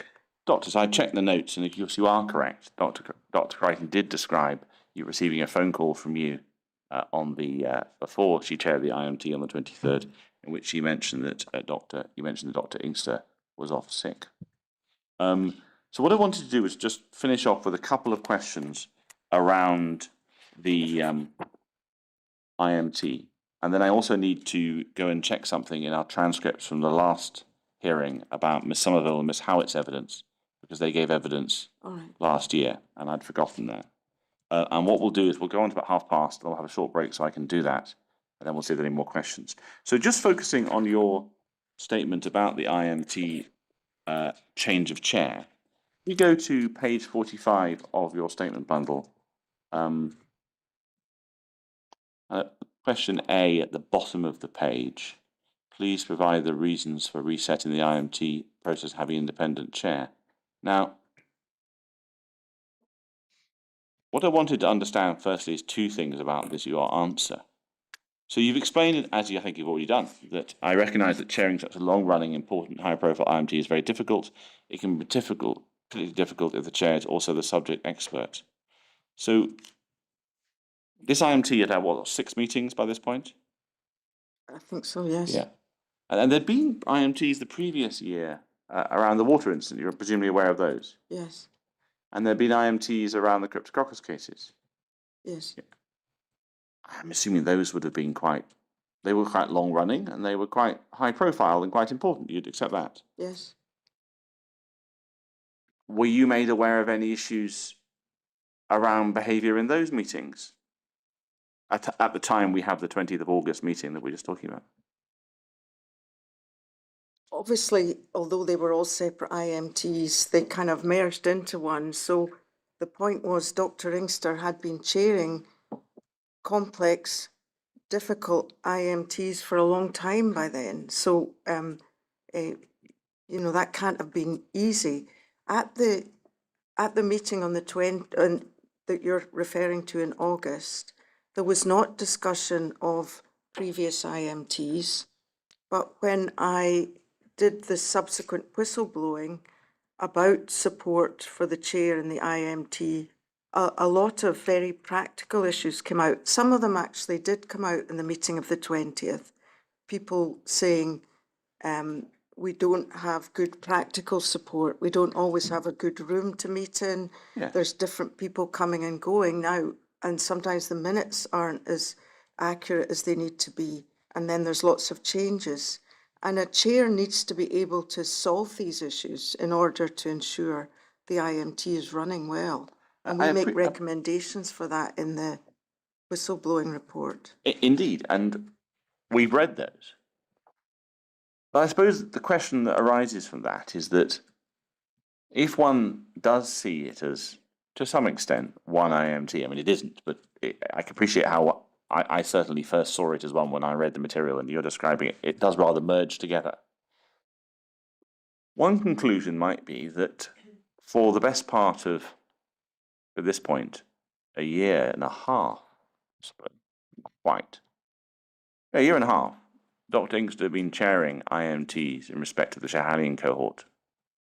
And it was only towards the end of that period that these behavioural issues emerged. Would that be a fair description of the circumstances? It was certainly the way it was presented at that meeting that the more recent meetings had been particularly difficult. What I heard in the whistleblowing was that often members of the IMT were becoming more defensive, was the way it was described. They had done a lot of work, put things in place, the issues still weren't resolved. So there can be tension around that, not through anybody's fault, but just as these things develop, I think the way people were feeling meant that behavioural or the way people interacted in the IMT was more challenging. Because there were points in 2018 when they'd done things and they didn't seem to work, weren't there? Yes. And there must have been lots of tension all the way through with the infections and patient issues and the harm that patients were suffering. It must have been a tense time the whole time, pretty much. It was presented to me as if some of these tensions were getting greater, probably because things were going on for a long time.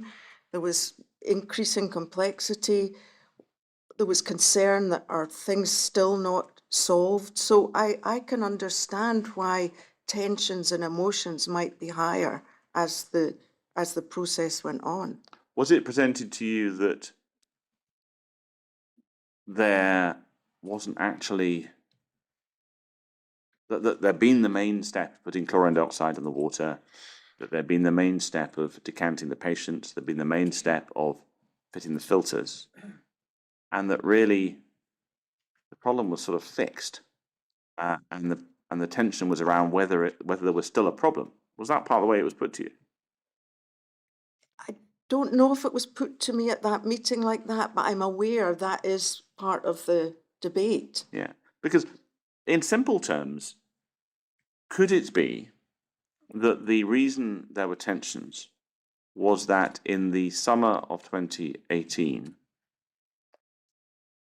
Dr. Inkster, particularly as the chair, was presenting hypotheses about chill beams, condensation from them, and their water supplies that were new, and that the Estates Department, particularly Professor Steele, didn't feel those concerns were justified. And so there's a tension between, in a sense, around a hypothesis. Could that well be what, in essence, was the biggest driver of tensions in August 2018? I wasn't at the IMT, so I couldn't say that was the biggest driver of the tensions, but that would certainly, if you've got some people saying, I don't think this is a problem, and you've got an infection control doctor saying, well, I think it could be and I want it investigated, that could be a tension. But I think for me, that reinforces the need to have a separate chair who's able to find conclusions on investigating further or getting to some consensus. How do you react to the suggestion that if one, if that is part of the story, that for the meeting you chaired on 20th of August, to remove Dr. Inkster as IMT chair is in fact, to some extent, picking sides on that dispute and getting involved in the substantive issue that was before the IMT, whilst dressing it up as a question of culture and behaviours? I'm very sorry if it was perceived that way. I know that I, as chair, that was not the attitude I was taking. I was not saying there's a debate here, we support this, therefore we get rid of Dr. Inkster. What I had hoped would happen was that Dr. Crichton would be there chairing the IMT, a very experienced chair of meetings. Dr. Inkster would still be on the IMT. I didn't know at that point that she was going to resign, and that she would be able to make her case, put forward her data, have the debate in a way that was more manageable, because she was not having to also look at all the other behaviours and chair the meeting, which was a difficult meeting. So I didn't see it at all, and my integrity as somebody chairing the meeting I was not taking sides. Because the problem is that she did resign. And to what extent do you feel the way that this change of chair was handled, not just by you, but by Dr. Armstrong in asking for the meeting itself, the way that Mr. Vine communicated, the happenstance that Dr. Inkster was off sick with a respiratory virus for much of the week before the meeting, that all these circumstances together conspired to make Dr. Inkster think that effectively this was the same issue that Dr. Stewart had investigated back in 2015? That she was being challenged on her scientific, substantive knowledge and being undermined by the health board. I completely understand that that set of circumstances at the next IMT, where we thought Dr. Inkster was off sick, I was asked urgently to find a chair for that meeting, and it was Dr. Crichton. And Dr. Inkster, unbeknown certainly to me, and I think to Dr. Crichton, was actually back from sick leave before there had been that opportunity for a conversation. I think that is unfortunate, and I can understand how Dr. Inkster would think that was not the best set of circumstances. On the other hand, I hope that she would have then discussed it with Sandra Devine and Dr. Armstrong. I offered in an email that she could come and discuss it with me, so that we could say this was not about you. When she said something about, oh, it was commenting, the minutes were commenting on her behaviour. It was not her behaviour that was being commented on. Whose behaviour was it then? It was the behaviour of the group. I'm not pinpointing individual people, although a number of the people at the group talked about the body language and the challenge or the response from Dr. Peters if there was a challenge to what she was saying. But I think it was probably more than just Dr. Peters. So is this the instant which Professor Steele describes, where Dr. Peters put a finger up to say no cases about Great Ormond Street? I didn't know about that until he said that in his evidence. No, that didn't come up.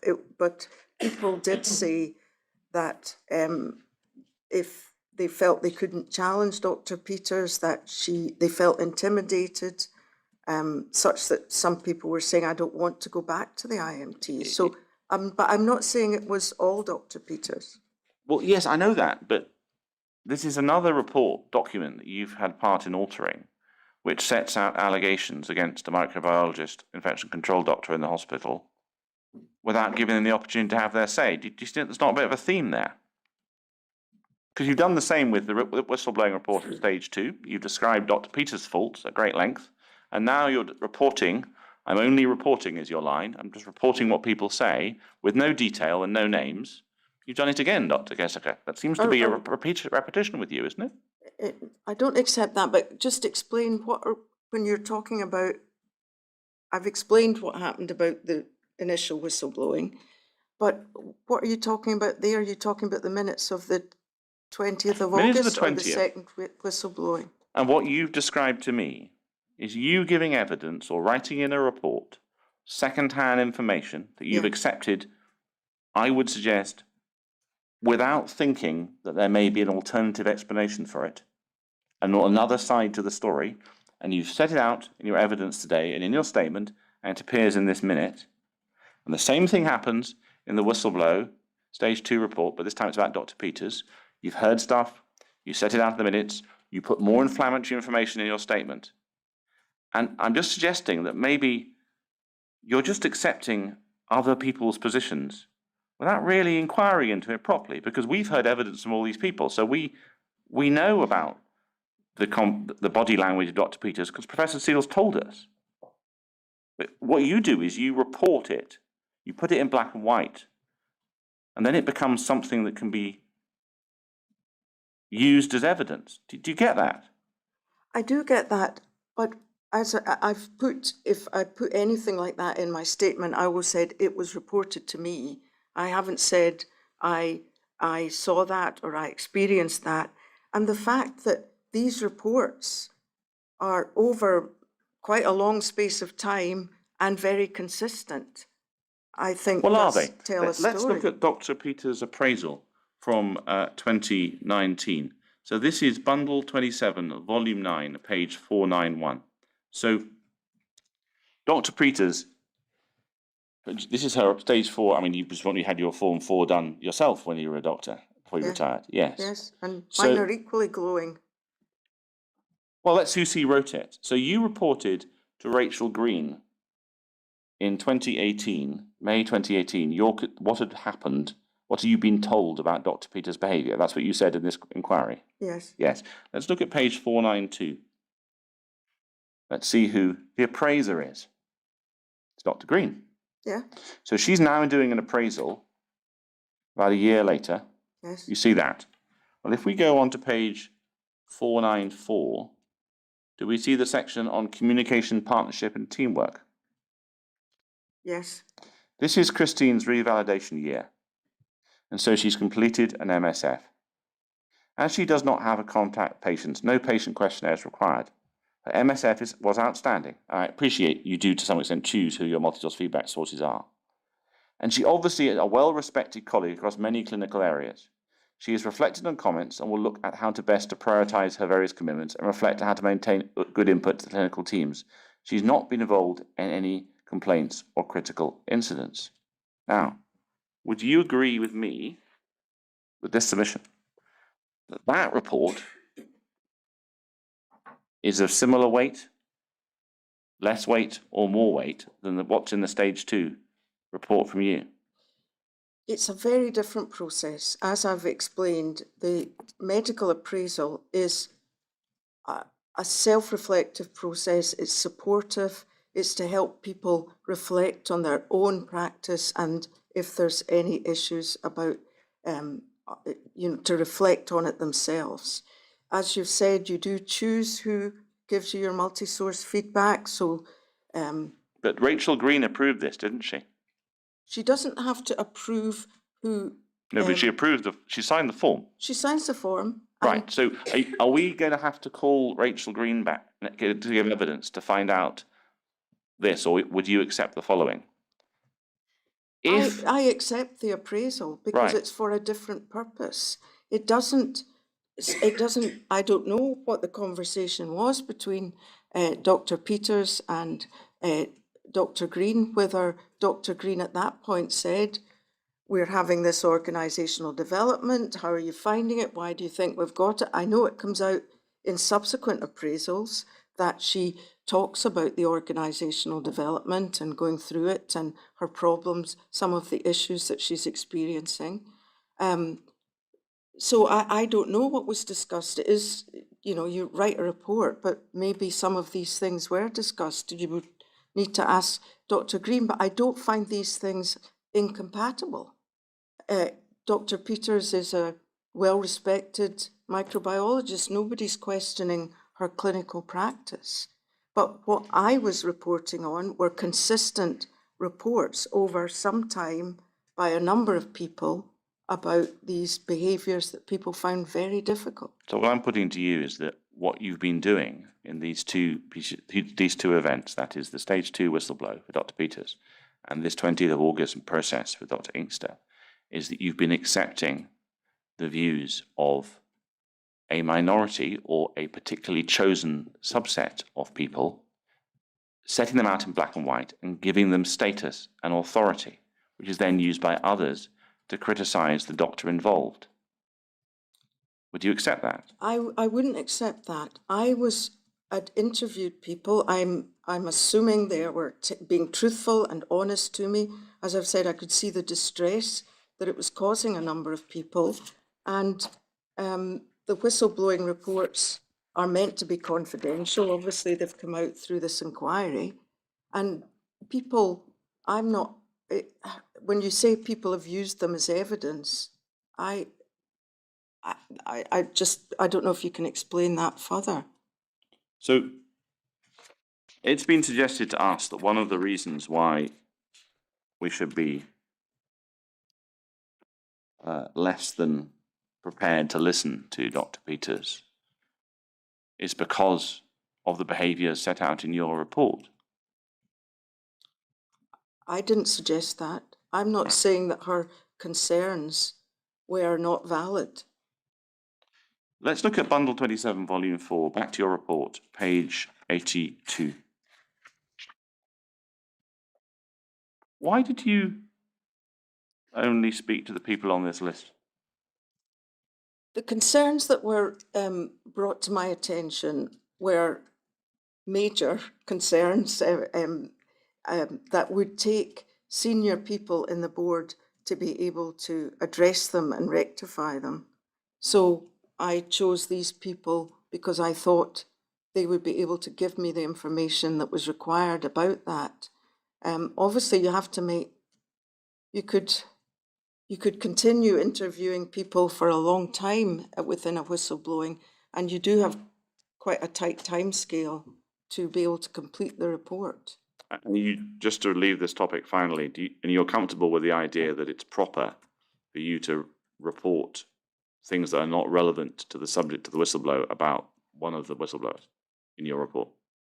I felt it was relevant because it actually been brought up by both Dr. Peters and Dr. Redding that it was that part of the problem was around their relationship and how the IPCT were responding to their concerns. So it didn't just come completely out of the blue. Thank you. What I want to do now is move on to your reaction to the HPS whistleblower. So that's an email from Laura Imrie to Jason Birch. It's bundle 27, volume 5, document 7, page 24. So this, we understand, was received within the Health Board on the 21st of August 2019. Is that your Yes, understanding? yes. Right. And you, on the 26th of August, invited Dr. Inkster to attend a meeting? Yes. And then you further invited on the 19th September to attend a meeting in October? Say that again. You then invited her to attend a meeting with you in October? Yes, yes. Right. And you produced a report along with a colleague from NHS Fife? Yes. And that is bundle 27, volume 7, document 46, page 536. 536, thank you. So what I want to understand is, why were you appointed to carry out the investigation? Can I just, that's the summary of the report. Do you have the full report? Not as far as I'm aware, no. It may be very helpful for you to see it because it's got more detail and it's got a full set of recommendations. Right, well, we'll have a look for that over the lunch break. Why was I asked to do it? Yes. At that time, I think the two directors who were asked to do stage 2 were myself and If we go to 2 pages on, we'll see, 1 page on, we'll see the other name. Sorry, page, that's it. No, yes, no, it was in terms of the other director who was able to do stage 2 whistleblowers. It was William Edwards, who was then the director of IT, and it would have been a discussion which one of us should take this on. And we thought that for continuity, because I had been involved in previous ones, that I should do it. But in order to ensure that there was a degree of independence in it, we asked Barbara Ann Nelson to undertake the investigation with me. How do you respond to the suggestion that your report ended up focusing on personality problems? I never would use the word personality problems. That's not a language that I would use. What we were focusing on, because it was the subject of the whistleblowing, was that it was about how the IMT was operating, the support for the chair. You've got the list of concerns in the previous page. If we go back to the previous page,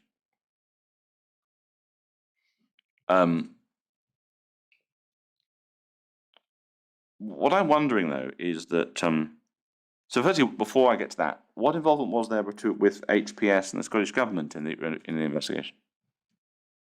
As you know, the whistleblower had originally gone to HPS, who had taken advice from the whistleblowing, help the national organisation around whistleblowing, and from their own whistleblowing, their own lead for whistleblowing.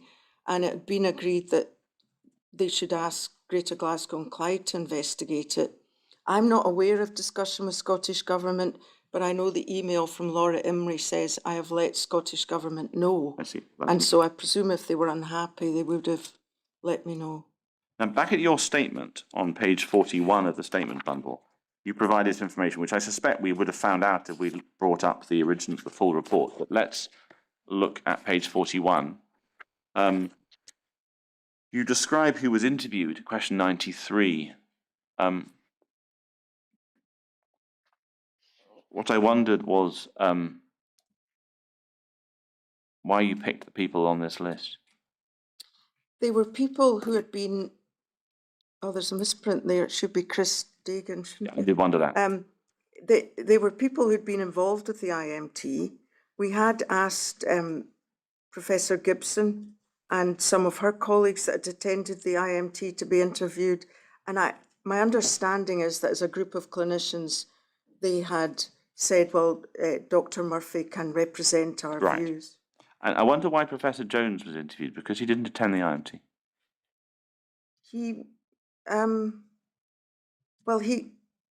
I think by then, Dr. Inkster had resigned and he was attending the IMT. Had he not taken on some of her responsibilities? So what was the complaint about, Dr. de Caestecker?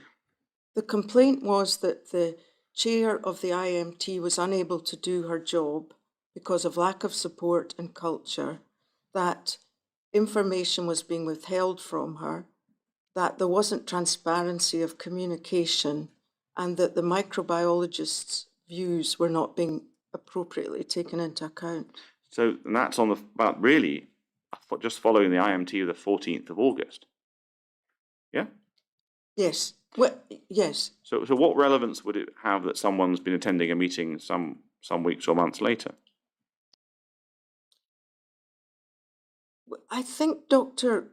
Jones was still had a senior role in microbiology. No, he did. I accept that. Yes. That's not the point. But he wasn't in the IMT because everyone else has been in the IMT at some point, but he hasn't. And I'm wondering why he's there. That's all. Because of his, I can't. To be honest, I can't actually completely recall why we invited him, but it was to give them microbiology view of how we could better support the IMT. Why was Annette Rankin or anyone from HPS not interviewed as well? The reason was that, again, you've got to put some boundaries around who you interview, or you'll be still investigating it a long time later. It had already taken quite a long time to get all these meetings in the diary. If we'd felt after we'd interviewed these people that we needed to get further views, we would have, we could have invited Annette Rankin. Because one of the things is that Annette Rankin's the first person who speaks, I think. I haven't said that, yes. At the IMT on the 23rd of August, after Dr. Crichton introduces herself, she asks why there's been a change of chair. This whistleblowing wasn't about why we changed the chair, because this whistleblowing was about the chair felt she was unsupported. So it was looking at what are the issues in running and leading a long-standing complex IMT such as this, and how can we make sure there's better support? Is there any connection between the complaint, not by the chair of the IMT, by somebody else, that the chair is not being supported on the 14th of August, and the issues around that, and the issues around the change of the chair? Is there any overlap? There is an overlap in that the reason we had the meeting on the 20th of August was because we'd had a lot of very important feedback about how that 14th of August meeting had gone. But not the feedback that's in the HPS whistleblower. It was different feedback, wasn't it? It was different. If it was different feedback, but it was still about we need to find ways of this IMT working better and the chair to be supported. Because the point that I suppose it boils down to is this, is that you've described, with some confidence and some detail, how you receive feedback from various people before the 20th of August, and that informed the decision at the meeting. And there's a separate piece of feedback which arrives after the meeting of the 20th of August, on the 21st, which is, you're nodding at me, which is not the information. It's not the same piece of feedback, but you'd accept that it's a different piece of feedback. Yes. Yes. And so your you're in the position where you're investigating a whistleblow about a meeting when you've already decided that it's sufficiently problematic the chair needs to change. Am I right? No, we'd already decided, or I had chaired a meeting where it had been decided that we needed to change the chair in order to support the working of the IMT. So as I've said to you before, we had hoped, Teresa, that Dr. Inkster would continue on the IMT, still giving all the expertise that she was able to give, but not having to worry about chairing the meeting. So you don't feel that you're effectively conducting an investigation into a whistleblower that's discussing the same group of events as one you've already reached a conclusion about? This, if you see the full report of the second whistleblowing, we do talk about the chair. We say that it can be very difficult to chair and be the subject expert. And we specifically say this in no way was a personal criticism of Dr. Inkster. It would be difficult for anyone. The report says that. But it also gives a full set of recommendations about other things that need to improve in the... I appreciate that, but the point that I'm trying to put to you is that you had been part of a process that on the 20th of August had reacted to one set of feedback from the meeting of the 14th of August and had decided to take certain steps, including changing the chair. You'd accept that? Yes. And now you're conducting a whistleblowing investigation into a different piece of feedback from the 14th of August and what should flow from that. Am I right? Yes. Right. Is there not a clear and obvious conflict that you are investigating something where you've already made your mind up about aspects of the meeting of the 14th of August? I didn't feel it was a conflict of interest because I genuinely, in that previous meeting, was wanting to support Dr. Inkster and also make the IMT work better. So I didn't feel personally it was a conflict of interest, but we did have another senior person also investigating it with me. And I suppose if people had felt there was a conflict of interest, and I heard Dr. Inkster say that, there were plenty, they could have gone back to HPS and said, we don't think that I should be part of it. I still wouldn't have thought I had a conflict of interest, but if I was perceived as having a conflict of interest, we would have thought about somebody else doing it. Isn't it up to you to work out whether there's a conflict of interest? Well, I've just said I didn't think I had a conflict of interest because in both of these processes, I wanted this very important IMT to work as well as possible, and I wanted to find a way of supporting that. Thank you. Supporting the IMT. Supporting the IMT to work as well as possible. And the recommendations we made in that second whistleblowing have been incorporated into our IMT guidance. I hope we don't end up in this a similar situation, but if we did, with long-running and difficult IMTs, there's a much stronger guidance on the membership and the support and the how to help these IMTs run well. Thank you. I'm just going to check with her. So, my Lord, I've got on my system a page of notes covering 3 other issues, and then I do need to have a break to check a document which my attention's been drawn to. I'm proposing to sort of press on for another 15 minutes and then break then. I'm in your hands, Ms. McIntosh. So you want to break now, or? I think I'd go on a little bit longer, but I will need a break before we wrap up this witness evidence because I'll need to check some documents that my attention's been drawn to. Right. Well, as I say, I'll be led by you. Thank you. So I want to turn to the investigation into a 2018 whistleblower by HPS, which is in Bundle 27, Volume 5, Document 13, page 32. Do you remember this whistleblower, which I think we see on the next page? Yeah. Yes, I do. Yeah. Now, what I want to do is just understand, because we've got some of the information, but I thought it was best thing to get it straight from you because it wasn't in your statement. We didn't know about it at the time. In essence, I take it the investigation here is about the the ventilation in wards 5C and 5D. What do you understand the point being raised by the whistleblower is? The whistleblower felt the ventilation was not suitable for the type of patients in an infectious diseases unit. And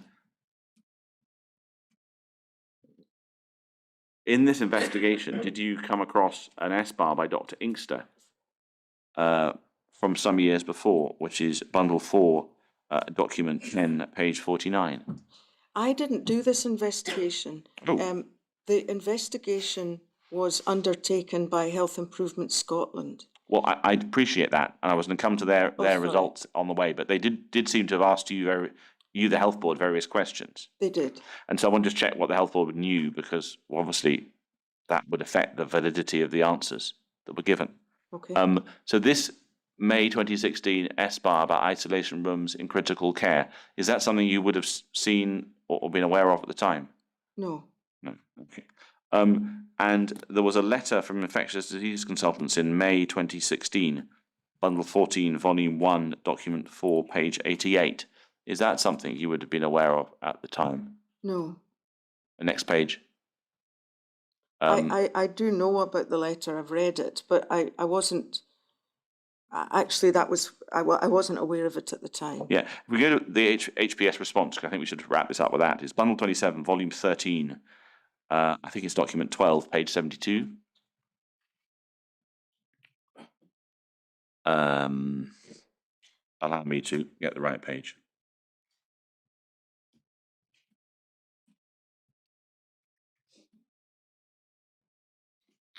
And if we look at the bottom of the page, do we see there's an email from Ms. Hamilton from HIS,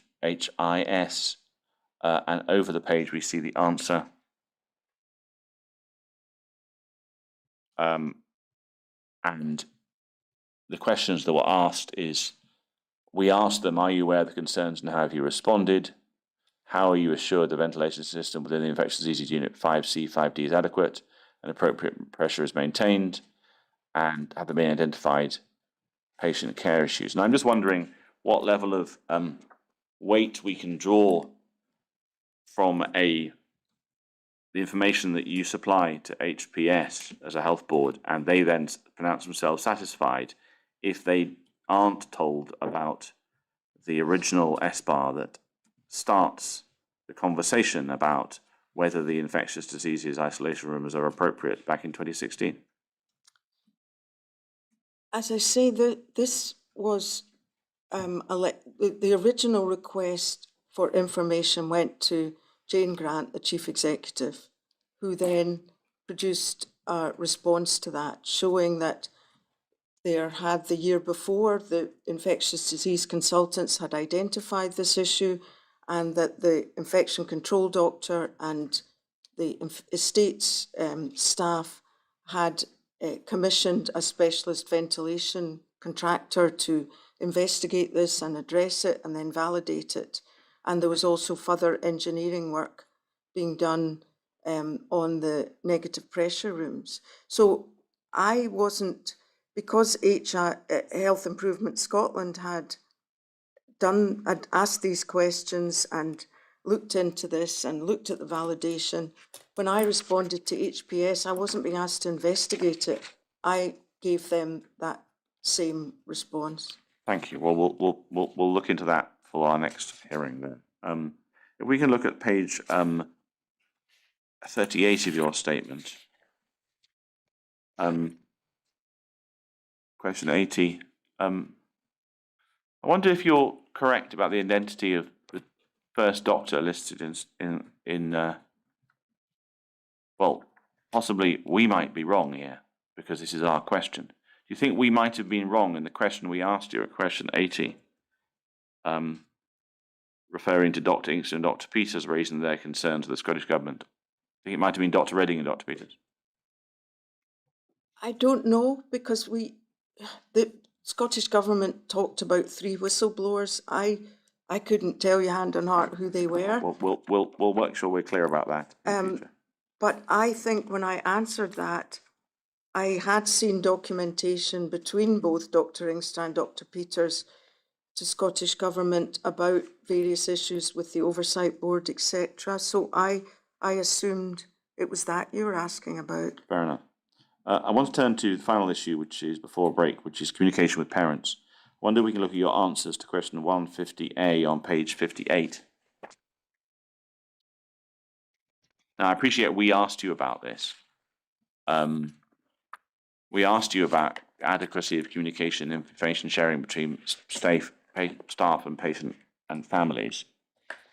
And you explained you didn't have a direct involvement, but you're aware that clinicians and managers tried very hard to ensure the communication was good, and that parents could feel it could be improved.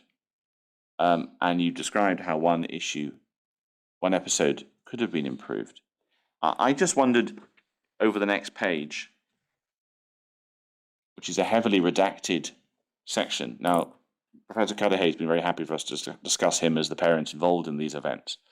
I wonder what your source of this information is. It was from, I was trying to remember why it was raised, but Mr. Redfern raised it in my interview with him in the second whistleblowing. I don't know if I can absolutely remember why that came up in that, but he talked about this incident. And then I looked further at the documentation around. But you didn't speak to Professor Cudahy? No, and I think, as I said, I tried when you asked me the questions for my statement to answer them from information that I had, but no, I just many wondering of what the these source things is. The source is Redfern plus documents, effectively. Yes. Okay.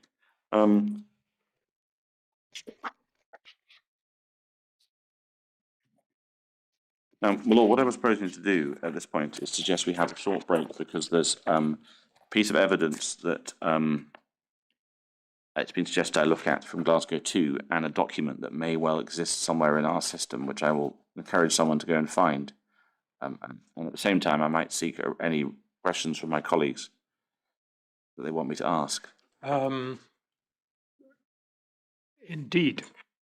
How long do you anticipate? I think if we do just over 10 minutes, but if I can't find the document, that might slow me down, but Right. 10 minutes will be my objective, certainly by 5:02 at the latest. Right. If we budget that at 10 minutes, and we'll see how it goes. So again, Doctor, if I could ask you to return to the witness room.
Mr. McIntosh? I have no questions, but I need to wrap up 2 bits of evidence and explain what we're going to do with them. Right, and have you ascertained whether there's Yeah, any I questions think in the the room room? has no other questions they want me to ask, as far as I can tell. Right.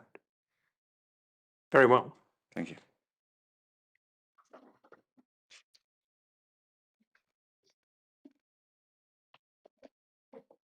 Doctor, I've got no more substantive questions, but there's 2 little loose ends I want to wrap up. One of which was your discussion of the email from Dr. Kennedy. Remember you gave evidence on the 3rd page of your whistleblowing stage 2 report. There's a discussion about air changes. Yes, And you'd explained how the whistleblowing lead suggests you get more information. yes, And you explained you had an email from Dr. Kennedy, yes, which I think was an email on the 10th of July 2018. yes. So it's not in a bundle as far as we can see, but it appears it was sent to us in an RFI. So we will track it down Okay, and stick it in a bundle so that Okay. everyone can see it. yeah, The other matter was you explained that you'd had some feedback through Ms. Devine and I think Dr. Maguire about views of nurses who'd attended the IMT on the 14th of August. Have I got that right? yes. Now, I was not given anybody's names or who had said what. They just said they'd had feedback from the nurses, at the meeting. Right. So we have 2 nurses, Ms. Somerville and Ms. Howard, who were present at the meeting. We actually did take evidence from them last year. I'm not sufficiently up to speed with the whole scope of their evidence to start putting things to you. And anyway, you didn't speak to them. So what we will do is we'll make sure that we've reread their evidence before we reach any conclusions around this issue. But there are statements and transcripts for Ms. Somerville and Ms. Howard in our system. I'm just saying that really for the benefit of myself and my colleagues that we don't lose the connection. But you didn't speak to them. I didn't speak to them. I mean, we could ask Dr. Maguire or Mrs. Devine whether they were the people that had given feedback. Well, indeed, we could do that, and we'll consider that a possibility. But from your point of view, in the meeting on the 20th, it's one of the bits of information that you get. Yes, that people had given that feedback. Thank you. On that basis, Mulder, I have no more questions for the Caestecker. Right, and I understand there's no further questions in the room. Dr. De Caestecker, that is the end of your evidence and you're free to go. But before you do, can I say thank you for your attendance this morning and thank you for the work that will have gone into preparing your witness statement. So thank you for that, but you're now free to go. Thank you. Thank you.